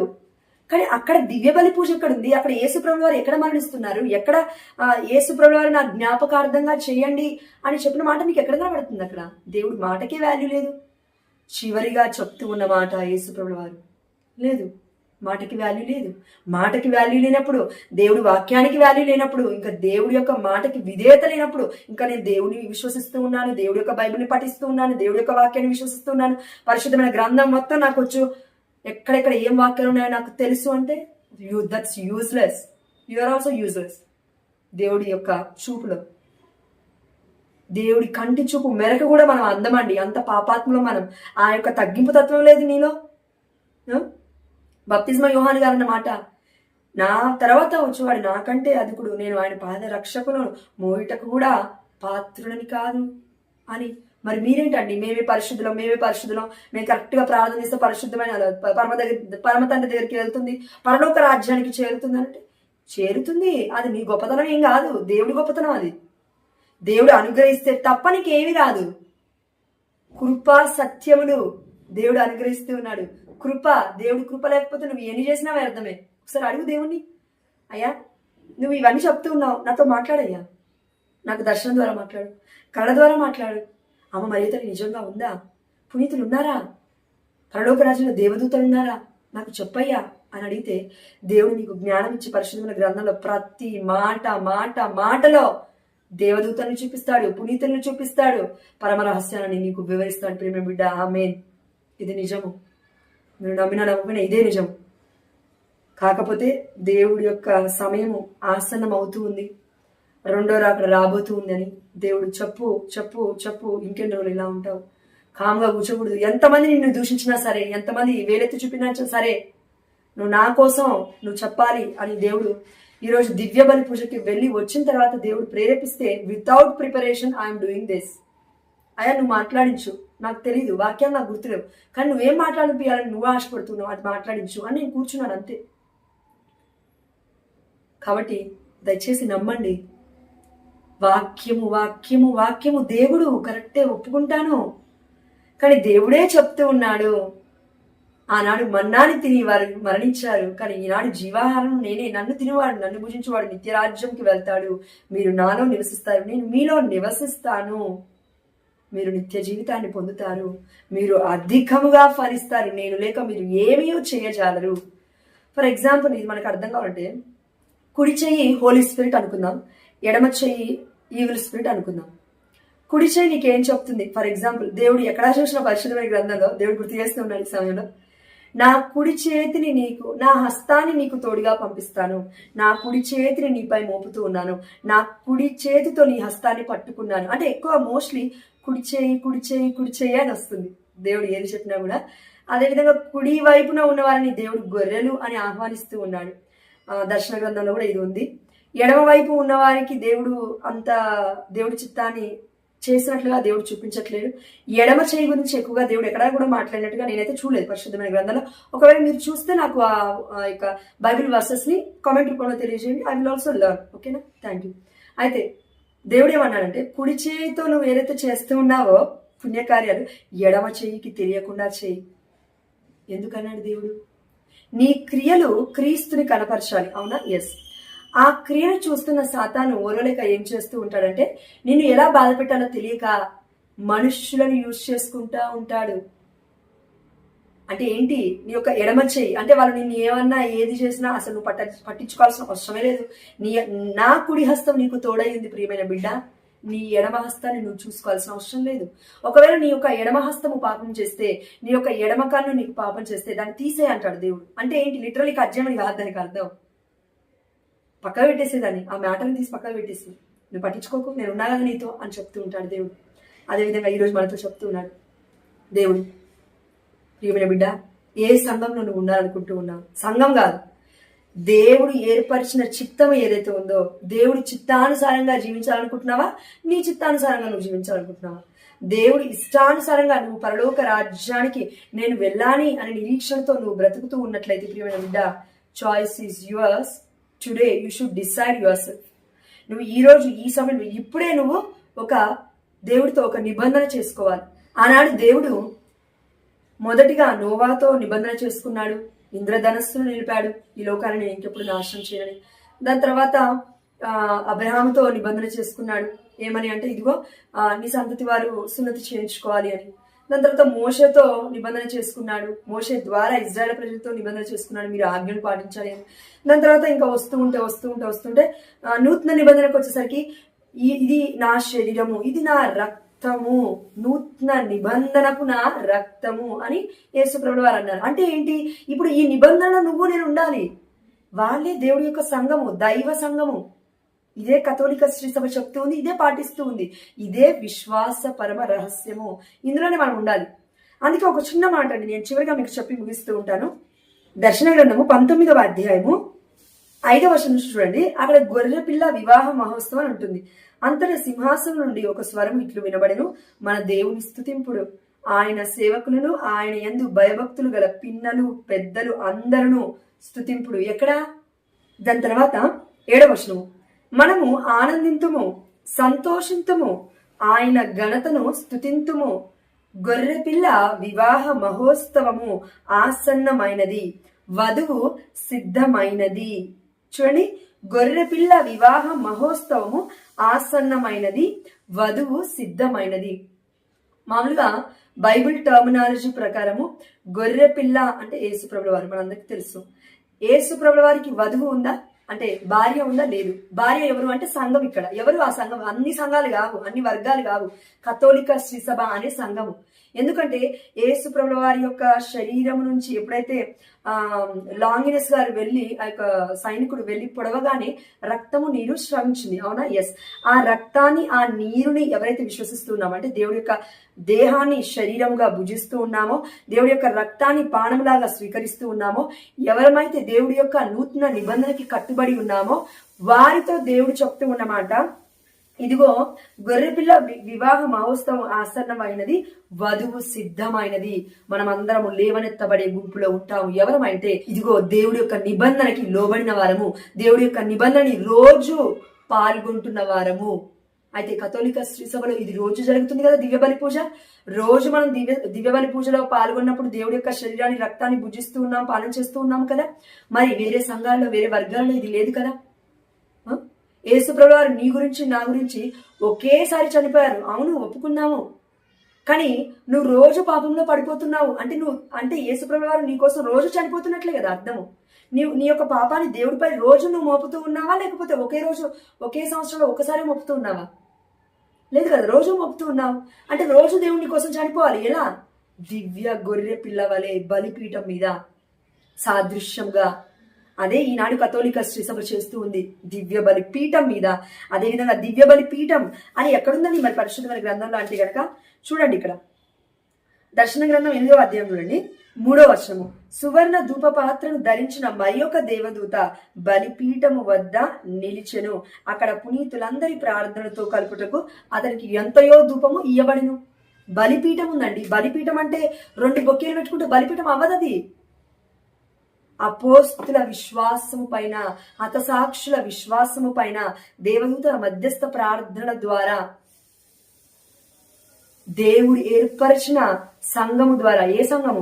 ఇదిగో పేతురు అనే రాతిపై కట్టబడిన కథోలిక శ్రీ సభ అనే సంఘము ద్వారా దేవుడు ఆ యొక్క బలిపీఠం నుండి మనతో మాట్లాడుతూ ఉన్నాడు. వధింపబడిన గొర్రెపిల్ల రూపంలో తన వధువుతో దేవుడు మాట్లాడుతున్న వధువు ఎవరు అంటే ఇదిగో ఈనాడు ఉన్న కథోలిక శ్రీ సభే తన వధువు. ఎందుకు అంటే ఆనాడు ఆదాము ఏవను దేవుడు ఎక్కడి నుంచి తీసాడంటే పక్క టెంక నుంచి తీశాడు. అదేవిధంగా యేసు ప్రభుల వారి యొక్క పక్క నుంచి మనం అందరం వచ్చాము. అంటే ప్రక్క నుండి ఇన్ ద సెన్స్ ఒక రక్తము, నీరు స్రవించింది. అవునా? ఎస్. దేవుడు అందుకే ప్రక్కన పొడిపించుకున్నట్లుగా దేవుడి యొక్క చిత్తము అదే ఉంది, దేవుడి యొక్క ప్రాఫెసీ ముందుగానే అదే ఉంది. ఏ ఒక్క ఎముక కూడా విరగ్గొట్టబడదు, కానీ దేవుడు ఇలా మరణిస్తాడు అని, అంటే తన హృదయాన్ని దేవుడు మనకి చూపిస్తూ ఉన్నాడు. కాబట్టి మనలో హ్యుమానిటీ, ఆ యొక్క హ్యుమానిటీ ఉంటే మనకు అర్థమవుతుందండి. ఏంటి అంటే మానవత్వం ఉంటే మనకు అర్థమవుతుంది దేవుడు ఎందుకు గుండె దగ్గరగా పొడిపించుకున్నాడు అంటే ఆ గుండెను చూసినప్పుడైనా తన ప్రేమ నీకు అర్థమవుతుందని.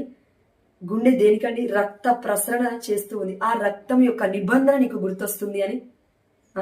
నీటి శాతం అంటామని, నీటి శాతం మనలో ఉండాలి. రక్తంలో నీటి శాతం ఎక్కువగా ఉంటుంది కదా. ఎస్, ఏ జీవికైనా. అలాంటప్పుడు నీరు కూడా నీకు గుర్తు రావాలి, అంటే దేవుడిచ్చే జ్ఞానస్నానం కూడా నీకు గుర్తు రావాలి. అందుకే పుట్టిన కొన్ని రోజులకే కథోలిక శ్రీ సభలో జ్ఞానం స్నానం ఇప్పిస్తూ ఉంటారు. పాపంలో పడిపోకుండా తొందరగా దేవుని తెలుసుకోవాలని దేవుడు చెప్పిన నిజమైన బోధన చెప్పడానికి భయపడుతూ ఉన్నాను. దర్శన గ్రంథము 12వ అధ్యాయంలో స్త్రీ అని సంబోధించబడింది మరియ తల్లి గురించి. 12 నక్షత్రములు గల కిరీటము ఆమెపై ఉండెను. 12 నక్షత్రాలు అంటే ఏంటండి? యాకోబు 12 గోత్రాలకి కర్త పాత నిబంధనలు. కొత్త నిబంధనలకు వచ్చేసరికి అపోస్తులు 12 మంది.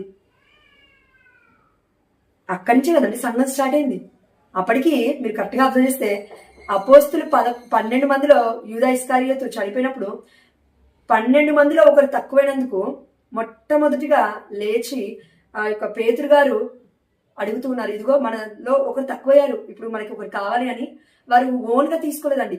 పరిశుద్ధాత్మ చేత ప్రేరేపింపబడిన వ్యక్తిని, దేవుడి చిత్తానుసారంగా ఆ యొక్క ప్రేరేపించిన వ్యక్తిని చీట్ల పద్ధతి ద్వారా, ఆనాడు యూదులు అరేంజ్ చేసేవారు కదా. ఎస్, చీట్ల పద్ధతి ద్వారా ఎన్నుకొని ఉన్నారు.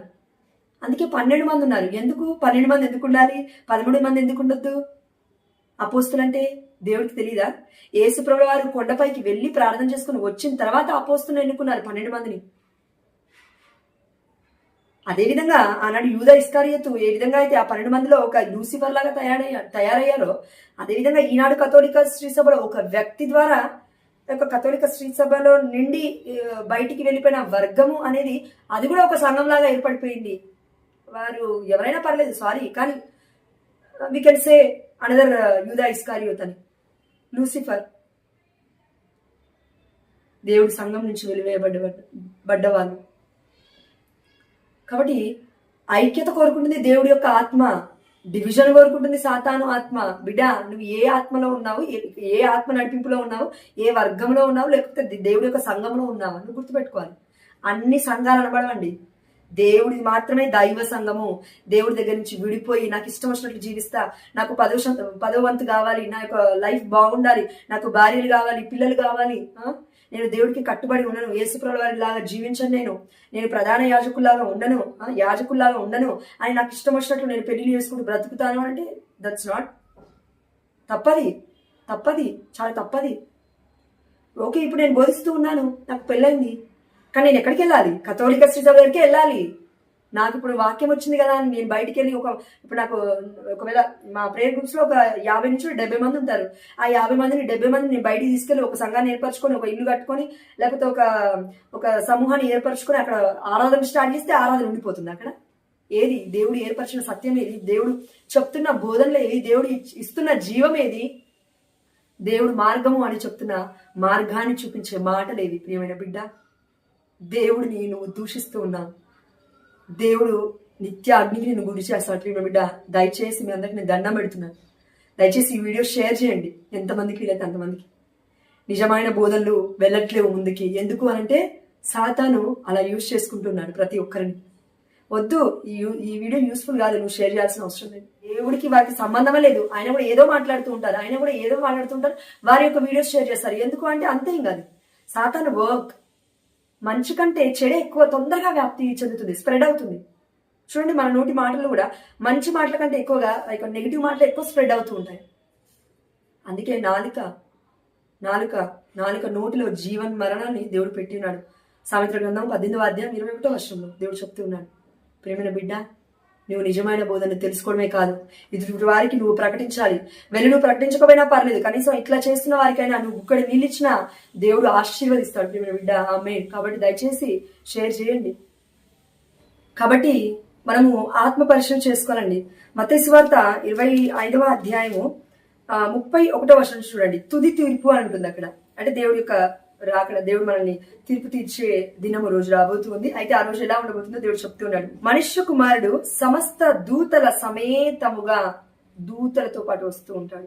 ఎస్, దూతలు ఉన్నారు కథోలిక శ్రీ సభలో. ఎస్, తన మహిమతో వచ్చినప్పుడు తన మహిమాన్విత సింహాసనముపై ఆసీనుడగును. అప్పుడు ఇది వినండి కేర్ఫుల్ గా. అప్పుడు సకల జాతుల వారు ఆయన సముఖమునకు చేర్చబడుదురు. సకల జాతుల వారు. గొర్రెల కాపరి మేకలను, చూడండి, గొర్రెల కాపరి గొర్రెలను వేరుపరచునట్లు ఆయన వారిని వేరుపరచును. గొర్రెల కాపరి కదా. ఎస్. 33వ వచనము. ఆయన గొర్రెలను తన కుడి పక్కన, మేకలను తన ఎడమ ప్రక్కన నిలుపును.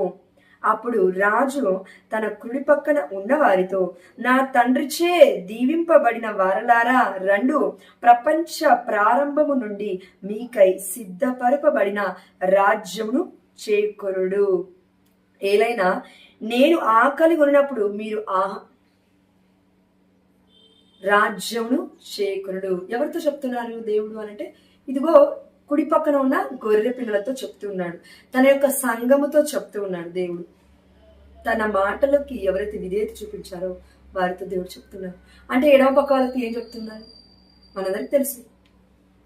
కాబట్టి ప్రియమైన దేవుడు బిడ్డలారా, ఈ వాక్యము దేవుడు చెప్తున్నారు, నేను కాదు కదా. అయితే ఈ గొర్రెల గురించి మనకి ఇంకా క్లియర్ గా అర్థం కావాలంటే, అసలు ఆనాడు యూదుల హిస్టరీకి మనం వెళ్తే అండి, అప్పట్లో కాకపోయినా మన యొక్క ప్రీ జనరేషన్స్ అంటే ముందుకు వెళ్తే మన పితరుల కాలానికి వెళ్ళినా కూడా మనకు ఒక విషయం అర్థమవుతుంది. అదేంటంటే, ఆనాడు గొర్రెల కాపరులంట మామూలుగా మేతకి తీసుకెళ్తారు కదండి, వాటికి తిండి కావాలి కదా. తీసుకెళ్ళినప్పుడు ఇంటికి వచ్చి పడుకున్నప్పుడు వాటికి సేఫ్టీగా ఉండడానికి, గొర్రె పిల్లలు సేఫ్టీగా ఉండడానికి వాళ్ళు ఏం చేసేవారంటే, గొర్రెల కాపరులు చుట్టూ రాళ్ళు ఉంటాయి కదా, చుట్టూ రాళ్ళు లేకపోతే చుట్టూ కడిల్లాగా బాదుతూ ఉంటారు. వాటి మధ్య నుంచి కంపముండు పెడుతూ ఉంటారు. బట్ ఒక వే మాత్రం విడిచిపెడతారు. ఆ వే ఎలా ఉండేదంటే, ఆ వే మధ్యలో వాళ్ళు ఏం చేసేవారంటే, ఒక కంపముండు ఏదో ఒకటి పెట్టి దానికి అగ్ని పెట్టేవారంటండి. ఇప్పుడు మనము మోషే గారికి దేవుడు ఏ విధంగా అయితే ప్రత్యక్షం అయ్యాడు అంటే, పొద మండుతూ ఉంది, కానీ ఆ యొక్క ఆ అగ్ని వస్తుంది, కానీ ఆ పొద అనేది కాలిపోవట్లేదు. అదేవిధంగా వాళ్ళు అక్కడ కొన్ని ఏర్పరిచి అక్కడ మంట పెట్టేవారంట. ఆ యొక్క మార్గంలో వీళ్ళు లోపలికి వెళ్ళి గొర్రెలతో పాటు అక్కడ లోపల పడుకుంటారంట. ఏమి వెళ్లకుండా, ఏమి తోడేళ్ళు కానీ ఏమి కూడా వచ్చి తినకుండా అలా సెక్యూరిటీగా ఉంచేవారంట. గొర్రెల కాపరులు గొర్రెల పిల్లల్ని అంత బాగా కాపాడేవారు. అయితే ఇప్పుడు మనం ఏం చేయాలంటే మనం ఇన్వాల్వ్ అవ్వాలి. ఈ యొక్క విషయంలో మనం ఇన్వాల్వ్మెంట్ అవ్వాలి. ఇన్వాల్వ్మెంట్ అవుతేనే మనకి ఆ ప్రొటెక్షన్, ఆ కేర్, దేవుడు ఇస్తున్న ఆ గొప్ప ప్రేమ మనకు అర్థమవుతుంది. అర్థం అవుతేనే సంఘం యొక్క గొప్పతనం తెలుస్తుంది, దైవ సంఘం యొక్క గొప్పతనం. ఓకేనా అండి? ఎస్. అయితే అక్కడ గొర్రెల కాపరి ఉన్నాడు, గొర్రె పిల్లలు ఉన్నాయి. ఓకేనా? ఎస్. అయితే దావీదు ఒకప్పుడు ఏం చేశాడంటే తప్పిపోయిన గొర్రె పిల్లని కాపాడడానికి సింహంపు నోరుని కూడా చీల్చేశాడు, ఎలుగుబంటిని కూడా చంపేశాడు అని ఉంది వాక్యంలో మనం చూస్తే. అందుకే దేవుడు ఎన్నుకున్నాడు. ఎందుకంటే దేవుడికి ఏమనిపించిండొచ్చు అంటే, ఇదిగో గొర్రె పిల్లల్ని ఇంత బాగా చూసుకుంటున్నాడు, మరి నా బిడ్డని తన చేతిలో పెడితే ఇంకెంత గొప్పగా చూసుకుంటాడు అని ఇజ్రాయెల్ ప్రజలకి రాజుగా దావీదుని దేవుడు ఎన్నుకున్నాడు. అవునా? ఎస్. అంతమంది అన్నదమ్ములు ఉన్నప్పటికీ రాజుగా దావీదునే దేవుడు ఎన్నుకున్నాడు. అయితే ఇది మీరు ఆలోచిస్తూ ఉండండి. ఆ సమయంలో యోహాను సువార్త 10వ అధ్యాయం ఒకసారి చూడండి. గొర్రెల మంద దుష్టాంతము హెడ్డింగ్. దాని కింద 10వ అధ్యాయం 1వ వచనంలో, నేను మీతో నిశ్చయముగా చెప్పుట ఏమనగా గొర్రెల దొడ్డిలోనికి ద్వారమున ప్రవేశించక వేరొక మార్గమున ఎక్కి వచ్చువాడు దొంగయు దోపిడికాడునై ఉన్నాడు. చూడండి ఎంత వండర్ఫుల్ గా ఉందో వర్డ్. గొర్రెల దొడ్డిలోనికి ద్వారమున ప్రవేశింపక, ద్వారము నుండి రాక వేరొక మార్గమున ఎక్కి వచ్చువాడు దొంగయు దోపిడిగాడునై ఉన్నాడు. ఇది గుర్తుపెట్టుకోండి. ద్వారమున ప్రవేశించువాడు గొర్రెల కాపరి, ద్వారమున ప్రవేశించువాడు గొర్రెల కాపరి. కావలివాడు వానికి తలుపు తీయును, గొర్రెలు వాని స్వరమును వినును. అతడు తన గొర్రెల పేరు పేరున పిలిచి బయటకి తోలుకొని పోవును. తన గొర్రెలను అన్నిటినీ బయటకు తోలుకొని వచ్చిన పిదప వాడు వానికి ముందుగా నడుచును. వెనకగా కాదండి, ముందుగా. ఇది గుర్తుపెట్టుకోండి. ఎవరు? గొర్రెల కాపరి తనకి ముందుగా నడుస్తాడు, గొర్రెలందరికీ ముందుగా నడుచును. గొర్రెలు వాని స్వరమును గుర్తించును కనుక అవి వాని వెంట పోవును. అవి పరాయి వాని స్వరమును ఎరుగవు కనుక అవి వాని వెంట వెళ్ళక దూరంగా పారిపోవును. యేసు వారికి ఈ దృష్టాంతమును వినిపించను, కానీ ఆయన చెప్పుచున్నదేమో వారు గ్రహింపలేకపోయిరి. వారు చెప్పుచున్నదేమో గ్రహింపలేకపోయిరి. చూడండి, మంచి కాపరి కింద 7వ వచనం. అందుచే యేసు మరలా ఇట్లు చెప్పెను, గొర్రెల పోవు ద్వారమును నేనే అని మీతో నిశ్చయముగా చెప్పుచూ ఉన్నాను. ఇప్పుడు చూడండి. కాబట్టి చూడండి, గొర్రెల దొడ్డిలోనికి పోవడానికి ఒక ద్వారము ఉంది. ఆ ద్వారాన్ని నేనే. ఆ ద్వారం కూడా వచ్చేవారు మాత్రమే నా గొర్రెలు, లేకపోతే ఆ ద్వారం కూడా వచ్చేవాడు మాత్రమే నిజమైన గొర్రెల కాపరి. కానీ ఆ ద్వారము గుండా కాకుండా వేరే ద్వారాల నుండి, లేకపోతే ఆ యొక్క దొంగల వలె వచ్చేవారు మొత్తము దోపిడీదారులు. అంటే దోపిడీ అంటే ఏంటండి? దోచుకుంటూ ఉంటారు. డబ్బు కోసం పరిచర్య, వారి యొక్క పలుకుబడి కోసం పరిచర్య, ఫేమ్ కోసం పరిచర్య, నేమ్ కోసం పరిచర్య, వారు జీవించాలి కాబట్టి పరిచర్య, వారి యొక్క కడుపు నింపబడాలి కాబట్టి పరిచర్య, వారు గొప్ప బోధకులు అని చెప్పుకునే యొక్క పరిచర్య, ప్రయాస వారిలో ఉంది. ప్రియమైన బిడ్డ, వారు దొంగలు, దోపిడిగాలు. అయితే మరి నిజమైన వారు ఎవరు అనంటే, నా గొర్రెలు నా స్వరాన్ని వింటాయి, నేను ముందుగా వెళ్తూ ఉన్నాను అంటున్నాడు దేవుడు. ఆనాడు మీరు ఇజ్రాయెల్ ప్రజలు చూసుకుంటేనండి, దేవుడు రాత్రి సమయంలో అగ్నిస్తంభమై, పగలు సమయంలో మేఘస్తంభమై ఉన్నాడు. ఎక్కడ నడిచాడు? వెనక నడిచాడా? లేదు కదా, ముందు నడిచాడు. వారికి ముందుగా వెళ్తూ ఉంది అగ్నిస్తంభము, మేఘస్తంభము. అదే విధంగా దైవ మందసాన్ని కూడా వాళ్ళు మోసుకు వెళ్తూ ఉన్నారు. ముందుగా వీళ్ళు మోసుకు వెళ్తూ ఉంటే వెనక నుంచి ఇజ్రాయెల్ ప్రజలు ఫాలో అవుతూ ఉన్నారు.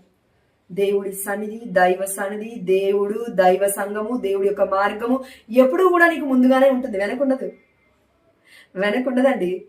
నిన్ను ఆల్రెడీ దేవుడు మంచి మార్గంలో పెట్టాడు. కథోలిక శ్రీ సభలో నుంచి వెళ్తూ ఉన్న బిడ్డలకి దేవుడు చెప్తున్నాడు ఈ మాట. నిన్ను ఆల్రెడీ దేవుడు నియమించి పెట్టాడు. ఇప్పుడు నువ్వేం చేస్తావు అంటే వెనక్కి వెళ్ళావు.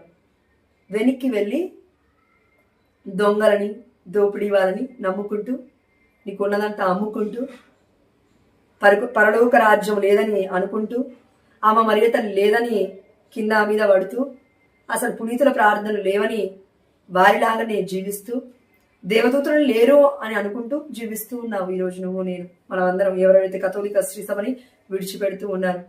ఆది కాండం నుంచే ఉంది కెరీబులు దేవదూతలు అక్కడ ఉన్నారు అని. దివ్య మందసం కట్టేటప్పుడు దేవుడు అక్కడ కెరీబు దేవదూతలను పెట్టాడు అని. అక్కడ అవి విగ్రహాలు కాదే. దేవుడు ఎందుకు పెట్టాడు మరి విగ్రహాలు అయితే?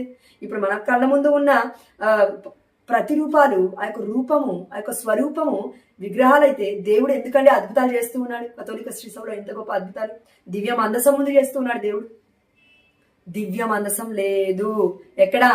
ప్రొటెస్టెంట్ సహోదరుల దగ్గర దివ్య మందసం లేదు. టబర్నకల్ అంటాం ఇంగ్లీష్లో, కానీ కథోలిక శ్రీసభలో ఉంది. దివ్య మందసము దర్శన గ్రంథము 11వ అధ్యాయంలో దివ్యాందు ఒక దివ్య మందసము కనబడింది. 12వ అధ్యాయంకి వచ్చేసరికి అమ్మ మరియ తల్లే ఆ దివ్య మందసం అని వాక్యం సెలవిస్తూ ఉంది. ఎందుకన్నారు ఆ మాట? దేవుడు పరిశుద్ధాత్మ దేవుడు అంటే దివ్య మందసంలో ఏమున్నాయి? ఆనాడు అహరోను కర్ర, 10 ఆజ్ఞల 2 పలకలు, అదేవిధంగా మన్నా.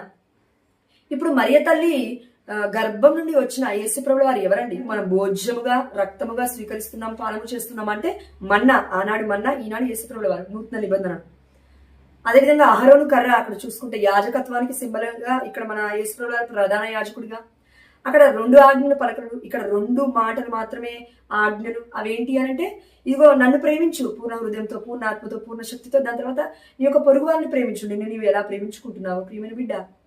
2 ఆజ్ఞలు దేవుడు ఇమడించున్నాడు. ఎస్, ఆ యొక్క ఆజ్ఞ రూపంలో, వాక్కు రూపంలో, శరీరధారి ఒక యాజకుడిగా, శరీరం ఉంటేనే కదా మనం శరీరాన్ని భుజిస్తూ ఉంది.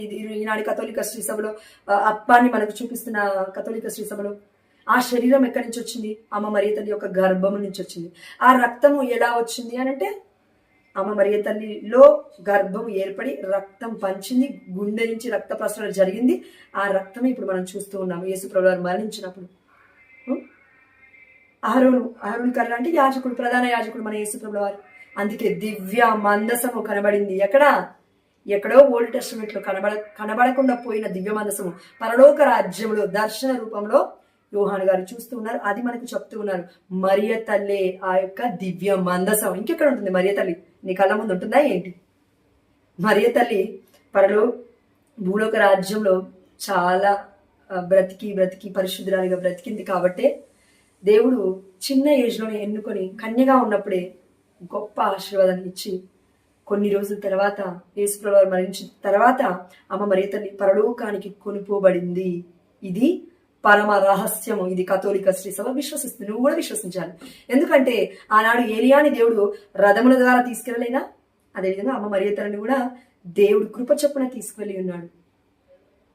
దేవుడు అమ్మకి మహిమనిచ్చాడు. ఎందుకంటే దీనాత్ములు ధన్యులు, దేవరాజ్యము వారిది. అమ్మ మరియ తల్లి దీనముగా బ్రతికింది. మన కళ్ళ ముందే ఎంతో మందికి ఆదర్శంగా బ్రతికింది. నువ్వు చెప్తున్న సిప్పోరా, నువ్వు చెప్తున్న బస్తెబా, నువ్వు చెప్తున్న ఎస్తేరు, నువ్వు చెప్తున్న రూతు, నువ్వు చెప్తున్న నవమి, వారందరికీ లేని గొప్ప ఖ్యాతి, గొప్ప పేరు అమ్మకి ఏముంటుందంటే, ఇదిగో తరముల వారు నన్ను ధన్యురాలని పిలిచెదరు.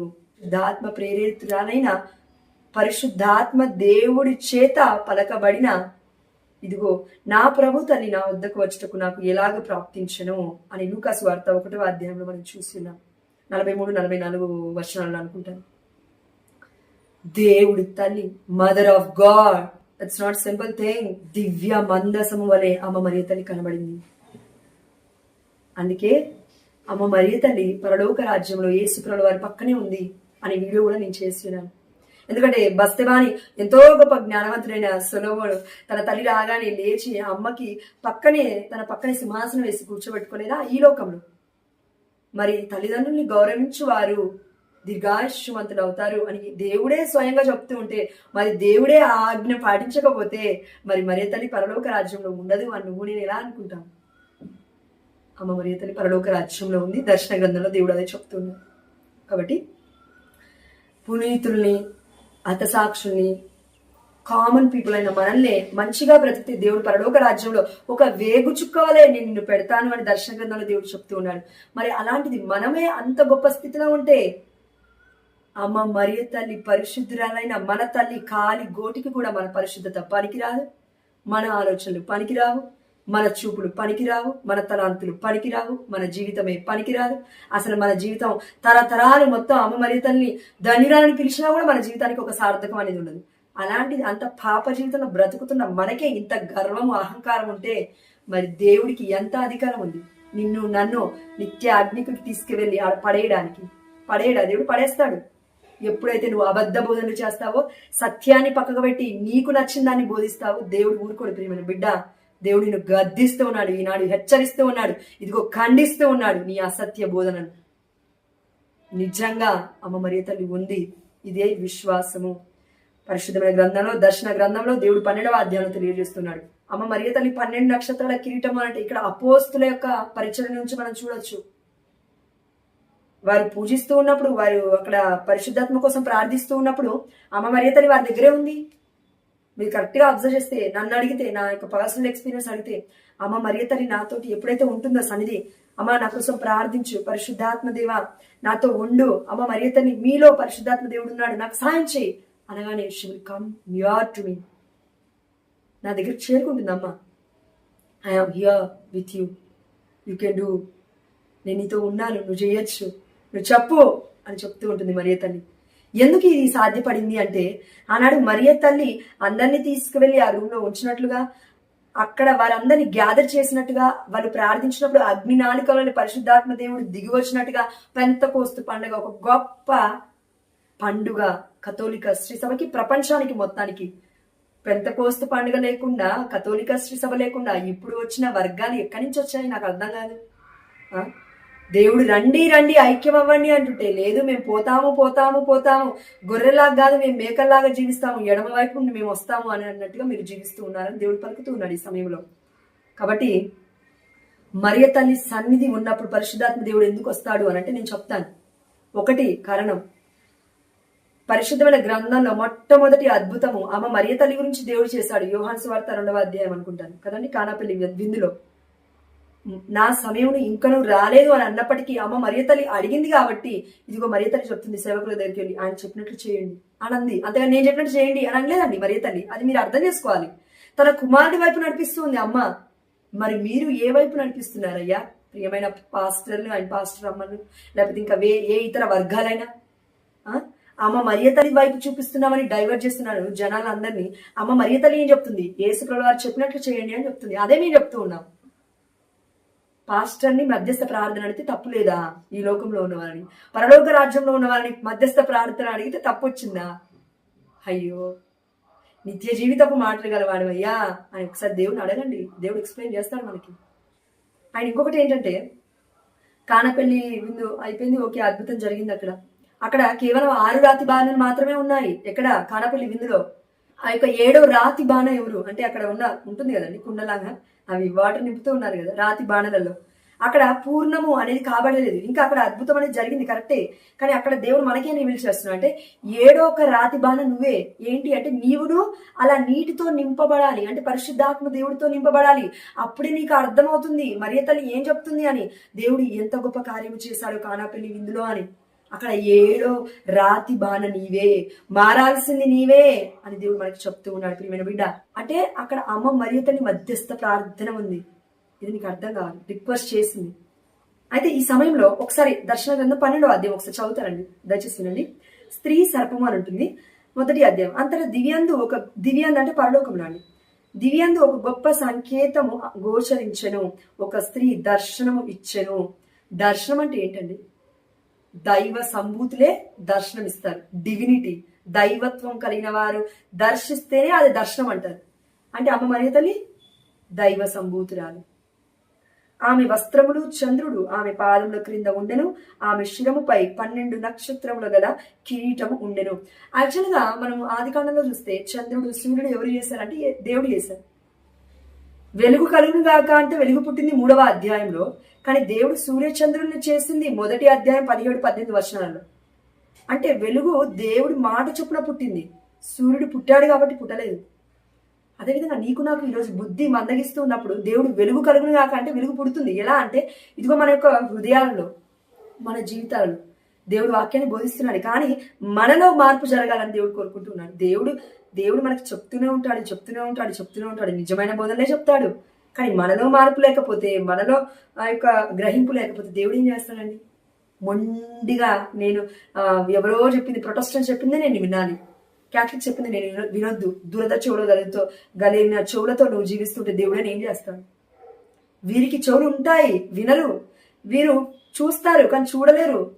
అన్ని చేస్తారు కానీ చేసినట్లే ఉండరు. అంటే వీరు మందగిస్తారు, వీరి యొక్క బుద్ధి మందగిస్తుంది అని దేవుడి యొక్క వాక్యం సెలవిస్తుంది. మత్తయి సువార్తను అనుకుంటాను. అలా ఉన్నాం ఈ రోజుల్లో మనం. కాబట్టి కథోలిక శ్రీ సభ ఏం చెప్తుంది? నిన్ను కరెక్ట్ ప్రయాణంలో రావడానికే, మార్గంలో రావడానికే చెప్తూ ఉంది. దోపిడి వారి వైపు వెళ్ళకు, దొంగల వైపు వెళ్ళకు. అందుకే ఒక గొప్ప వర్షం అని దేవుడు గుర్తు చేస్తున్నాడు ఈ సమయంలో. అదేంటంటే యోహాను సువార్త 10వ అధ్యాయంలో మనం గొర్రెల మంద దృష్టాంతం చూసాం. దేవుడు చూడండి 9వ వర్షంలో ఏం చెప్తున్నాడు చూడండి. నేనే ద్వారమును, ఎవడేని నా ద్వారా ప్రవేశించిన ఎడల వాడు రక్షణ పొందును. దేవుడి ద్వారా నువ్వు ప్రవేశించాలి, పాస్టర్ ద్వారా కాదు. దేవుడు ఏర్పరిచిన సంఘం ద్వారా నువ్వు సంఘానిలోకి రావాలి. ఎస్, అవును. అతడు వచ్చుచూ పోవచ్చు ఉండును దేవుడు ఏర్పరిచిన మార్గం ద్వారా. వానికి మేత లభించును. ఏంటి మేత? మేత అంటే గడ్డి అనుకున్నారా? గొర్రెల భాషలో దేవుడు మాట్లాడుతూ ఉన్నాడు. అంటే ఏంటి మేత అంటే? అక్కడ వాళ్ళ గడ్డి, గొర్రెలకి. మనకేంటి? దేవుడు నూతన నిబంధన ఏం చేసుకున్నాడు మనతో? నిత్యరాజ్యానికి ఎలా వెళ్తా అంటున్నాడు? మేత, తిండి, ఆహారము, జీవాహారము నేనే అని దేవుని స్వీకరించమని చెప్తూ ఉన్నాడు. అదేవిధంగా మీరు చూడండి 11వ వర్షం చూడండి ఇదే అధ్యాయంలో. నేను మంచి కాపరి గొర్రెల కొరకు తన ప్రాణమును దారపోయును. దేవుడు మంచి కాపరి, దేవుడు మనందరి కొరకు ప్రాణాలు దారపోసాడు. ఇప్పుడు ఏం చెప్తున్నా అంటే, ఇదిగో నా యొక్క శరీరాన్ని, రక్తాన్ని మీరు జ్ఞాపకార్థము చేయడం అంటే చేయట్లేము. మరి దేవుని ఎక్కడ తలుచుకుంటున్నావు నువ్వు? దేవుడి యొక్క మార్గంలో ఎక్కడున్నావు నీవు? దేవుడి యొక్క ప్రాణానికి ఎక్కడుంది నీ జీవితంలో వాల్యూ? ప్రేమైన బిడ్డ, గొర్రె వల్ల చూస్తూ ఉన్నావు. నిజమైన దేవుడు కదా మన దేవుడు. ఎస్. కానీ 12వ వర్షం చూడండి. జీతగాడు గొర్రెల సొంత వాడు కాడు కనుక తోడేలు వచ్చుట చూచి గొర్రెలను విడిచి పారిపోవును. తోడేలు గొర్రెలను పట్టి బెదరగొట్టును. చూడండి ఈ వాక్యం ఎంత వండర్ఫుల్ గా ఉందో. జీతగాడు సొంతవాడు కాదు అంటే గొర్రెలు తన సొంతని కావు. కాబట్టి ఏం చేస్తాడంటే, ఏదైనా ఆపద వచ్చిందనుకోండి సంఘము, ఆ సంఘము చెల్లా చెదరైపోతుంది. చెల్లా చెదరైపోగానే ఏమవుతుందంటే, ఇక్కడ అవ్వట్లేదు నా వల్ల కాబట్టి ఇంకో ఎక్కడనో వెళ్ళి నేను సంఘాన్ని స్థాపిస్తానని, అక్కడ ఉన్న చర్చ్ కాదు బట్ చర్చ్ అనుకుంటున్నారు, అదొక ఆలయం అనుకుందాం, లేకపోతే ఒక ఇల్లు అనుకుందామండి. ఆ ఇల్లుని అక్కడ ఎవరో ఒకరు వచ్చి కూలదోసారు, లేదా ధ్వంసం చేశారు. ఏం చేస్తారంటే, అక్కడ ఉన్న సంఘస్థులను మొత్తం విడిచిపెట్టి వేరే ప్లేస్ కి వెళ్ళి ఇల్లు కట్టుకుంటారు, లేకపోతే వేరే ప్లేస్ కి వెళ్ళి సంఘాన్ని ఏర్పరచుకుంటారు. అంటే వీళ్ళు ఏం చేస్తున్నారంటే, తోడేళ్ళు ఎవరైనా వచ్చి ఏదైనా డిస్టర్బ్ కాగానే వారికి ఎక్కడైతే డబ్బులు రావట్లేవు, లేకపోతే ఎక్కడైతే సమృద్ధి లేదో అక్కడ వాళ్ళని ఉన్న పలంగా ఉన్నట్టుగా అర్ధాంతరంగా అక్కడ విడిచిపెట్టి, నాకు ఫుడ్ దొరకట్లేదు అని ఎక్కడికో వెళ్ళిపోతారు వాళ్ళు. అంటే తోడేళ్ల వాళ్ళు మీ మధ్యకు వస్తూ ఉన్నారు. వాళ్ళు నిజమైన గొర్రెల కాపరులు కాదు. వాళ్ళు దేవుడు ఒక్కడే నిజమైన గొర్రెల కాపరి. నీకు దేవుడు చెప్పిందే అది. అదే ఒకవేళ మీరు గొర్రెల కాపరి అని మరి ప్రీష్ని అంటారు కదండి, యాజకుని అంటారు కదండి, అంటే అవునండి అనాలి, తప్పకుండా అనాలి యాజకులని. ఎందుకు అంటే ఆ పరిశుద్ధంగా జీవిస్తున్న ఆ గురువులకు పెళ్లి ఉండదు, ఆ కుటుంబాన్ని విడిచిపెట్టేసి వస్తారు. ఎక్కడ ట్రాన్స్ఫర్ అవుతే అక్కడికి వెళ్తారు. వాళ్ళు ఒక చర్చిలోనే వాళ్ళు పనిచేయాలి అంతే. ఇంకా వాళ్ళు ఇష్టం వచ్చినట్టుగా వెళ్ళి అక్కడ ఇల్లు కట్టుకొని చర్చిని బిల్డ్ చేసుకొని అక్కడికి వస్తున్న 10వ వంతైనా 5వ వంతైనా 2వ వంతైనా 1వ వంతైనా రూపాయైనా సరే వాళ్ళు స్వీకరించి ఆ యొక్క చర్చ్ కోసమే పాటుపడుతూ ఉంటారు, అక్కడ ఉన్న వారి కోసమే పాటుపడుతూ ఉంటారు. అనాథలకి ఎంతో మంది ఆశ్రమాలకు వెళ్ళి పంచుతూ ఉంటారు, వాళ్ళని పోషిస్తూ ఉంటారు. అంటే ఎక్కడా కూడా యాజకులు, పరిశుద్ధమైన గురువులు వాళ్ళ స్వార్థం కోసం వాళ్ళు ఉపయోగించుకోరండి డబ్బులు కూడా. కేవలం అక్కడ చర్చిని బిల్డప్ చేయడానికి, పెద్దగా చేయడానికి, కట్టడానికి, అక్కడ ఉన్న ఆధ్యాత్మికమైన కుటుంబాలని ఇంకా ఇంకా వారిని గ్రో చేయడానికి, ఆధ్యాత్మికంగా బలపరచడానికి అంతే. లేకపోతే దేవుడి యొక్క దివ్య సప్రసాదము రక్తము శరీరంగా మారుతుంది కదా, ఆ యొక్క దివ్య సప్రసాదం కొనడానికి, ఆ యొక్క రక్తాన్ని కొనడానికి, అంటే ద్రాక్ష రసం కొనడానికి, ఇలా ఎన్నో బంగారు పాత్రంలో పొదిగింపబడినవి కొనడానికి దేవుడు చెప్పినాడు కదా ఓల్డ్ టెస్టమెంట్ లో, బంగారు పాత్రలను చేయండి, కొన్ని మెజర్స్మెంట్స్ ఉన్నాయి దివ్య బలి పీఠానికి, కొన్ని కొలతలు ఉన్నాయి అని చెప్పాడు కదండి దేవుడు. అదేవిధంగా అక్కడ కూడా వాళ్ళు చేస్తూ ఉంటారు. దివ్య మందసానికి ఎలా ఉండాలి, కేరేపు దేవదూతల బొమ్మలు ఎలా ఉండాలి, దేవాలయానికి డోర్స్ ఎలా ఉండాలి, డోర్స్ పైన ద్రాక్షావళులు ఉండాలి, ఆ డోర్స్ పైన ఆ దేవదూతల బొమ్మలు ఉండాలి, లేకపోతే ఆ డోర్స్ పైన ఇంకా చేపల బొమ్మలు ఉండాలి. ఇలా కొన్ని దేవుడు చెప్పినవే పెట్టి ఉన్నారు కథోలిక శ్రీ సభలు. కానీ ఇవేవి కూడా మీరు ప్రొటెస్టెంట్ సంఘాలకి వెళ్తే చూడరు, అసలు అవి ఏవి ఉండవు. బ్లైండ్ బ్లైండ్ బ్లైండ్ అడరేషన్ అంటారు. ఏంటో మరి అది ఆరాధన ఎలా అవుతుంది? కళ్ళు మూసుకొని ప్రార్థిస్తే ఆరాధన ఎలా అయిపోతుందండి? నీ కోసం దేవుడు ప్రాణం పెట్టాడు, గొర్రెల కోసం తన ప్రాణాన్ని దేవుడు దారపోసాడే, మరి దేవుడి కోసం కాకుండా ప్రియమైన బిడ్డ ఏ దోపిడి దొంగల కోసం నువ్వు పరిగెడుతూ ఉన్నావు, అర్ధాంతరంగా నిన్ను విడిచిపెడతాను మధ్యలో. అయితే 5 సంవత్సరాలు కథోలిక శ్రీ సభ ఏదైతే వారికి యాజకులకు నియమించిందో, ఎన్ని కష్టాలు వచ్చినా, ఎన్ని బాధలు వచ్చినా, ఎన్ని కన్నీళ్ళు వచ్చినా, ఎన్ని నిందా అవమానాలు వచ్చినా, అక్కడే ఆ గురువు ఉండి ఆ యొక్క దివ్య బలిపూటం ముందు ఉండి రోజు బలి పూజ అర్పించాలి, రోజు దేవుడి యొక్క సన్నిధిలో ఉండి ప్రార్థించాలి. ఎక్కడా కూడా తన స్వలాభం కోసం ప్రయాసపడరు పరిశుద్ధమైన గురువులు. అంతా వదులుకొని వస్తారండి. మనలాగా భార్య భర్త కుటుంబాన్ని మొత్తం ఏర్పరచుకొని కేవలం దేవుడు ఒక ఆప్షనల్ గా ఫైనాన్షియల్ ప్రాబ్లమ్స్ కోసం దేవుని యూజ్ చేసుకుని, లేకపోతే నేను ఎదగడానికి దేవుని యూజ్ చేసుకుని, నో, అలా కాదు. యాజకులు అలా కాదు. సర్వము దేవుడే. ఇంకా వారికి దేవుడే నాకు భర్త అంటాడు, దేవుడే నాకు భార్య అంటాడు, దేవుడే నాకు అన్ని అంటారండి యాజకులు. వారి మాటలు వింటే అండి నిజంగా నేనైతే అసలు ఆ సమయంలో చనిపోవాల్సినంత ఘోరమైన స్థితిలోకి ఆ యొక్క హృదయం అనేది వేదనకి వెళ్ళిపోతూ ఉంటుంది. They don't have anyone. నీవైనా బాధపడితే భార్య ఓదారుస్తుంది, భర్త ఓదారుస్తారు, లేకపోతే నీ పిల్లలు ఓదారుస్తారు. బట్ వాళ్ళకి ఎవరూ లేరు, దేవుడే ఓదార్చాలి డైరెక్ట్గా. ఇంకా ఓదారిస్తే కళ్ళ ముందు ఒక వ్యక్తి కనబడి ఓదార్చేవారు లేకపోతే ఎంత బాధ, ఎంత భయంకరం అది. అలాంటి ఘోరమైన సిచ్యువేషన్ లో బ్రతుకుతున్న యాజకుల గురించి మనం ఆలోచించాలా లేదా? నిజమైన కథోలిక శ్రీ సభకి రా, గొర్రెల కాపరిని నీవు నమ్ము, నిజమైన గొర్రెల కాపరిని నీవు నమ్ము. అదేవిధంగా దేవుడు ఒక గొప్ప మాట అంటాడండి పరిశుద్ధ గ్రంథంలో, యోహాను గ్రంథం 15వ అధ్యాయం 5వ వచనంలో, నేను నిజమైన ద్రాక్షావళిని, ఎవరు నాయందు ఉంటారో నేను ఎవరి యందు ఉండునో వారు అధికముగా ఫలిస్తారు, నేను లేక మీరు ఏమీ చేయజాలరు అని దేవుడి యొక్క వాక్యం సెలవిస్తుంది. ఇది మనకు అర్థం కావాలి. నిజమైన ద్రాక్షావళి ఏంటి అంటే అబద్ధపు ద్రాక్షావళి కూడా ఉందా? అవును, ఉంది. నిజమైన ద్రాక్షావళి నీకేం చెప్తూ ఉంది? ఎవరు నాయందు ఉంటారో, ఎవరి యందు నేను ఉంటానో వారు అధికముగా ఫలిస్తారు. యేసు ప్రభుల వారు ఈ మాట చెప్పినప్పుడు అక్కడ ఎవరి యందు ఆత్మ ఉందో అధికముగా ఫలిస్తారు అనలేదండి, పరిశుద్ధాత్మ ఉందో అనలేదండి, ఎవరి యందు నేను ఉంటాను అన్నాడు. అంటే యేసు ప్రభుల వారు ఎలా ఉంటారు మనలో? ఇదిగో రక్తము శరీర రూపంలో మనలోకి వేచేసి వస్తూ ఉన్నారు. ఇదిగో వధించబడిన గొర్రెపిల్ల, దివ్య బలిపీఠం మీద ఉన్న గొర్రెపిల్ల మనలోకి వేచేసి వస్తూ ఉంది. ఇదిగో మేత మేయండి, తినండి, జీవాహారం నేనే. ఇది యొక్క యేసు ప్రభుల వారు నిజమైన ద్రాక్షవల్లి, అబద్ధపు ద్రాక్షవల్లి. ఆ ద్రాక్షవల్లి నుంచి ద్రాక్ష రసము రాదు, నిజమైన ద్రాక్ష రసము రాదు, నిజమైన ఆహారము రాదు, నిజమైన మేత రాదు, నిజమైన బోధనలు రావు, నిజమైన సత్యము రాదు, నిజమైన మార్గము తెలియదు, నిజమైన జీవము నీకు చెప్పదు. ఎందుకంటే జీవము యేసు ప్రభుల వారి యొక్క రక్తము శరీరము అని చెప్తే నువ్వు ఎక్కడ ఈ సంఘాన్ని, ఈ వర్గాన్ని విడిచిపెట్టి కథోలిక శ్రీ సభ వైపు పరిగెడతావు అని వారి యొక్క భయము, భయాందోళన. కాబట్టి ప్రియమైన బిడ్డ, ఒకవేళ ఇందులో ఏదైనా తప్పుంటే నన్ను క్షమించండి, కానీ నిజాలే ఎక్కువగా ఉన్నాయి అని దేవుడు నాకు ఈ సమయంలో పరిశుద్ధాత్మ దేవుడు రివీల్ చేస్తున్నాడు. నిజమే ఉంది ఇందులో ఎక్కువ శాతం. ఒకవేళ 1-2 మాటలు ప్రొటెస్టెంట్స్ గురించి తప్పుగా మాట్లాడాను అని అనుకుంటే కనుక సారీ దయచేసి అందరికీ.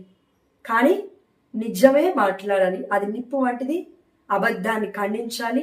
అబద్ధం ఎప్పుడు చచ్చిపోతుంది అంటే, ఇదిగో నిజం ఎప్పుడైతే అబద్ధంపై జయాన్ని దేవుడు అనుగ్రహిస్తాడు. దేవుడు అనుగ్రహిస్తేనే ఇది కూడా జరుగుతుంది. దేవుడు మీతో మాట్లాడితేనే మీరు ఈ యొక్క వీడియోని వేరే వాళ్ళకి షేర్ చేయగలుగుతారు. దేవుడు మీకు ప్రేరేపిస్తేనే మీ చేతులు మంచి పనులకి సహాయం చేస్తాయి. దేవుడు మీతో మీ యొక్క కుటుంబాలతో శాంతి సమాధానంగా మీతో ఉంటేనే శాంతిని సమాధానాన్ని ఏర్పరచడానికి ఐక్యం అవ్వాలి మనం అందరము అని చెప్తున్న ఈ మాటలు మీకు అర్థం అవుతాయి, లేకపోతే అర్థం కావు. ఎందుకంటే లూసిఫర్ ఆ యొక్క సాతాను గర్జించు సింహము వలె ఎవరిని మృంగుదునా అని చూస్తూ ఉన్నాడు. ప్రియమైన బిడ్డ, అదే సింహాన్ని చీల్చివేయడానికి దేవుడు యూదా గోత్రము నుండి ఒక సింహము వెలువడింది. అదే మన యేసు ప్రభుల వారు. తప్పకుండా ఎప్పటికైనా అబద్ధాన్ని సత్యము జయిస్తుంది. అబద్ధం ఎప్పటికీ గెలవదండి. నిజం ఎప్పటికైనా బయటపడాల్సిందే. నీతి నిజాయితీ బ్రతికిన వాళ్ళు ఎప్పటికైనా గొప్ప వాళ్ళు అవుతారు. అందుకే దేవుడు అన్నాడు మత్తయి సువార్త 6వ అధ్యాయం 33వ వచనంలో అనుకుంటాను, మొదటిగా నా నీతిని నా రాజ్యాన్ని వెతుకుడు, దాని తర్వాత అడిగిన అన్నీ మీకు అనుగ్రహింపబడుతుంది అని. దేవుడి నీతి ఏంటి? దేవుడి రాజ్యం ఏంటి? దేవుడి రాజ్యాన్ని నమ్ముతూ ఉన్నావా? అయితే దేవుడి రాజ్యంలో జరుగుతున్న దివ్య బలిపీఠం ముందు జరుగుతూ ఉన్న పరిశుద్ధమైన ఆరాధన ఇదే. దేవదూతల ప్రార్థన సహాయము, పునీతుల మధ్యస్థ ప్రార్థనలు, హతసాక్షుల మధ్యస్థ ప్రార్థనలు, అపోస్తుల విశ్వాసంపై కట్టబడిన కథోలిక శ్రీసభ యొక్క దివ్య బలిపీఠము, దివ్య బలి పూజలో జరుగుతున్న ఆరాధన అంతకంటే మించింది. దివ్య గొర్రెపిల్ల అక్కడ వధింపబడిన గొర్రెపిల్ల వలె అక్కడ వధింపబడుతూ, రోజు వధింపబడుతూ, ఇదిగో మనకు మేత ఇస్తూ ఉంది. గొర్రెకి ఒకరోజు మేత ఇవ్వకపోతే చచ్చిపోతుందండి శారీరకంగా. అదేవిధంగా నీకును ఒకవేళ ఆధ్యాత్మికంగా నువ్వు దేవుడి యొక్క రక్తాన్ని, శరీరాన్ని నిజంగా విశ్వాసముతో యోగ్యకరంగా స్వీకరించకపోతే అనారోగ్యం పాలవుతావని, అదేవిధంగా అబద్ధపు బోధకులకు నువ్వు తొందరగా అట్రాక్ట్ అవుతావని వాక్యం సెలవిస్తూ ఉంది. ఇందులో ఉందండి. రెండో కొరింథీలోనో 1వ కొరింథీలో ఉంటుంది 12వ అధ్యాయం 13వ వచనంలో. ఒకసారి మీరు చూడండి. అక్కడ దేవుడు చెప్తూ ఉన్నాడు మనకి. కాబట్టి ఒకటే అండి, ప్రేమ అందరినీ కలుపుతూ ఉంది. ఇదే కథోలిక శ్రీసభ బోధిస్తూ ఉంది. ప్రేమ అంటే దేవుడు, దేవుడు అంటే ప్రేమ. God is love, love is God. God wants our unity, not division. దేవుడికి వర్గాలు ఇష్టం లేదు, యూనిటీ, ఒక్కరిగా ఉండాలని దేవుడు ఆశపడుతున్నాడు. ఎందుకంటే మనుష్య రూపుడిగా దిగి వచ్చిన మన దేవుడు యేసు ప్రభుల వారు ఒక్కరే శిరస్సు అయి ఉన్నారు. కథోలిక శ్రీ సభకి యేసు ప్రభుల వారి యొక్క శరీర భాగస్తులుగా మనమందరం ఉన్నాము. మనమందరం కలిసి బ్రతికితేనే దేవుడు పరలోక రాజ్యంలో ఆనందిస్తాడు. దేవుడు గంతులు వేస్తాడు. దేవుడు ఎంతో గొప్పగా ఆనందిస్తూ ఉంటాడు.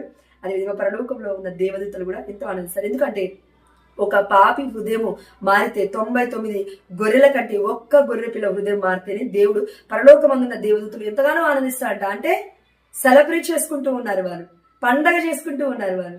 మరి ఈ రోజు నువ్వు మారుతావా ప్రియమైన బిడ్డ? నిజమైన బోధనల వైపు తిరుగుతావా? నిజమైన కాపరిని వెతుకుతావా? నిజమైన కథోలిక శ్రీసభ వైపు వస్తావా? నిజమైన ద్రాక్ష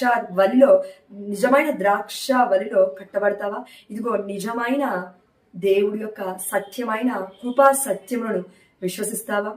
when you believe the king of all the sacraments, దివ్య బలి పూజను నువ్వు ఎప్పుడైతే విశ్వసిస్తావో, ఆ దివ్య బలి పూజలో జరుగుతున్న దివ్య గొర్రెపిల్ల విందుకు నువ్వు ఎప్పుడైతే ఆహ్వానింపబడి స్వీకరిస్తావో, అప్పుడు నీకు తప్పకుండా ఈ జీవితంలోనూ అదేవిధంగా పరలోక జీవితంలోనూ శాశ్వతమైన జీవితాన్ని దేవుడు నీకు చూపిస్తూ ఉంటాడు. నువ్వు ఎప్పటికీ కూడా శాశ్వతమైన మరణానికి వెళ్ళవు.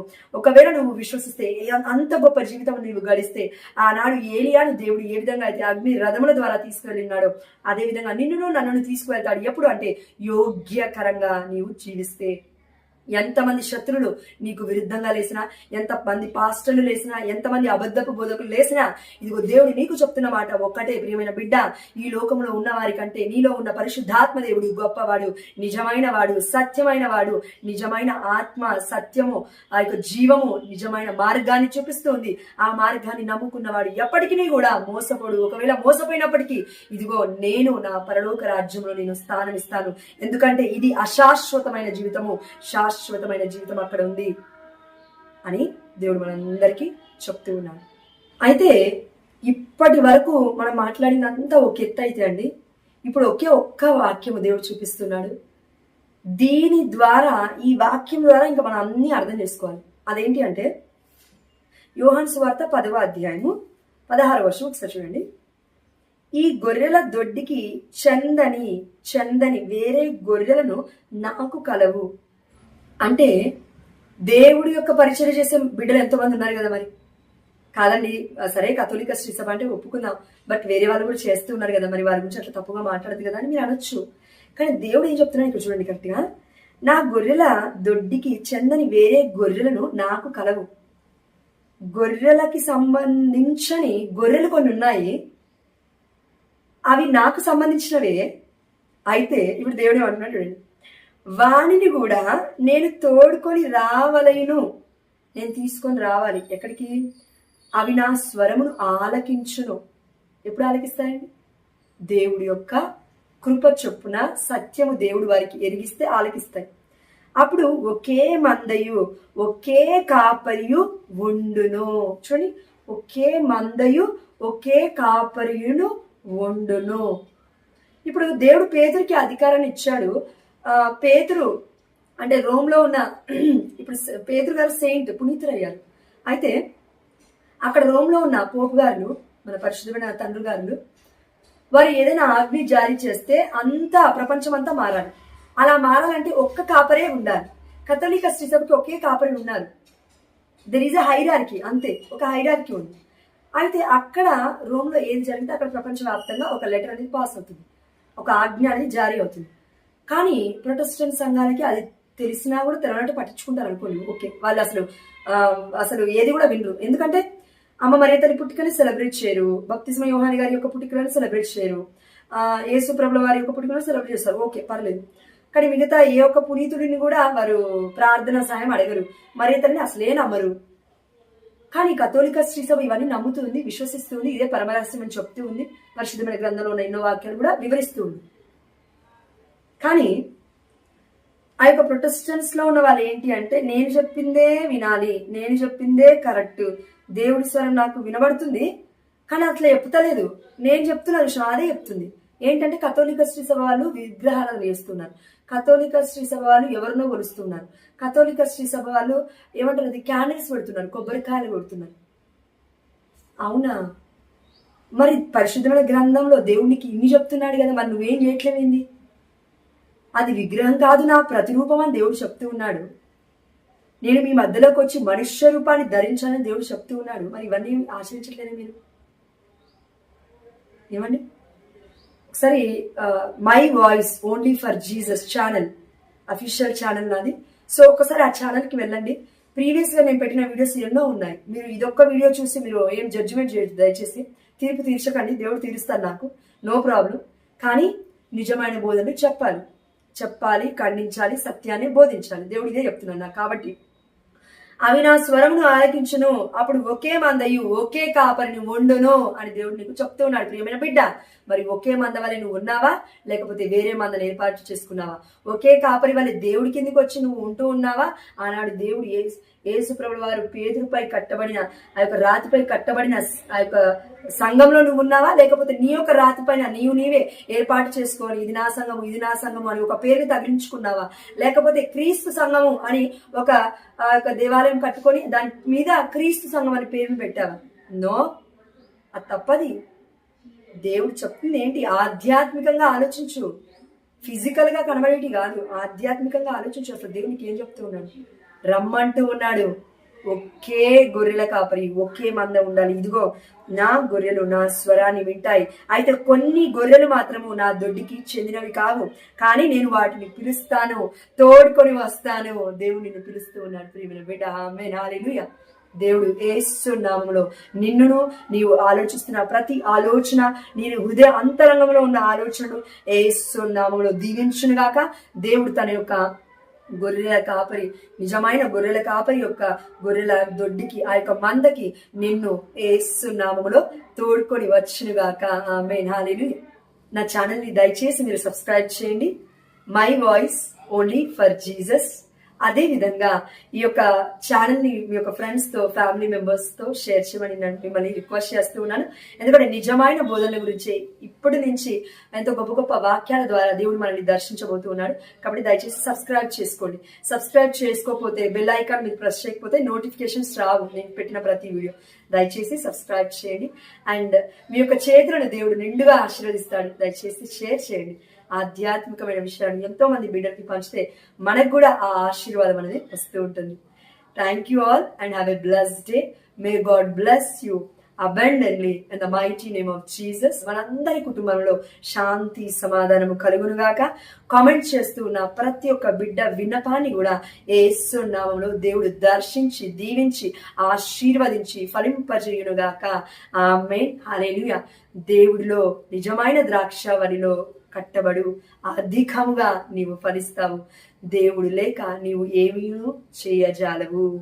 ఇది గుర్తుపెట్టుకోండి. Thank you so much. Please share my videos. And please bless me. Thank you all.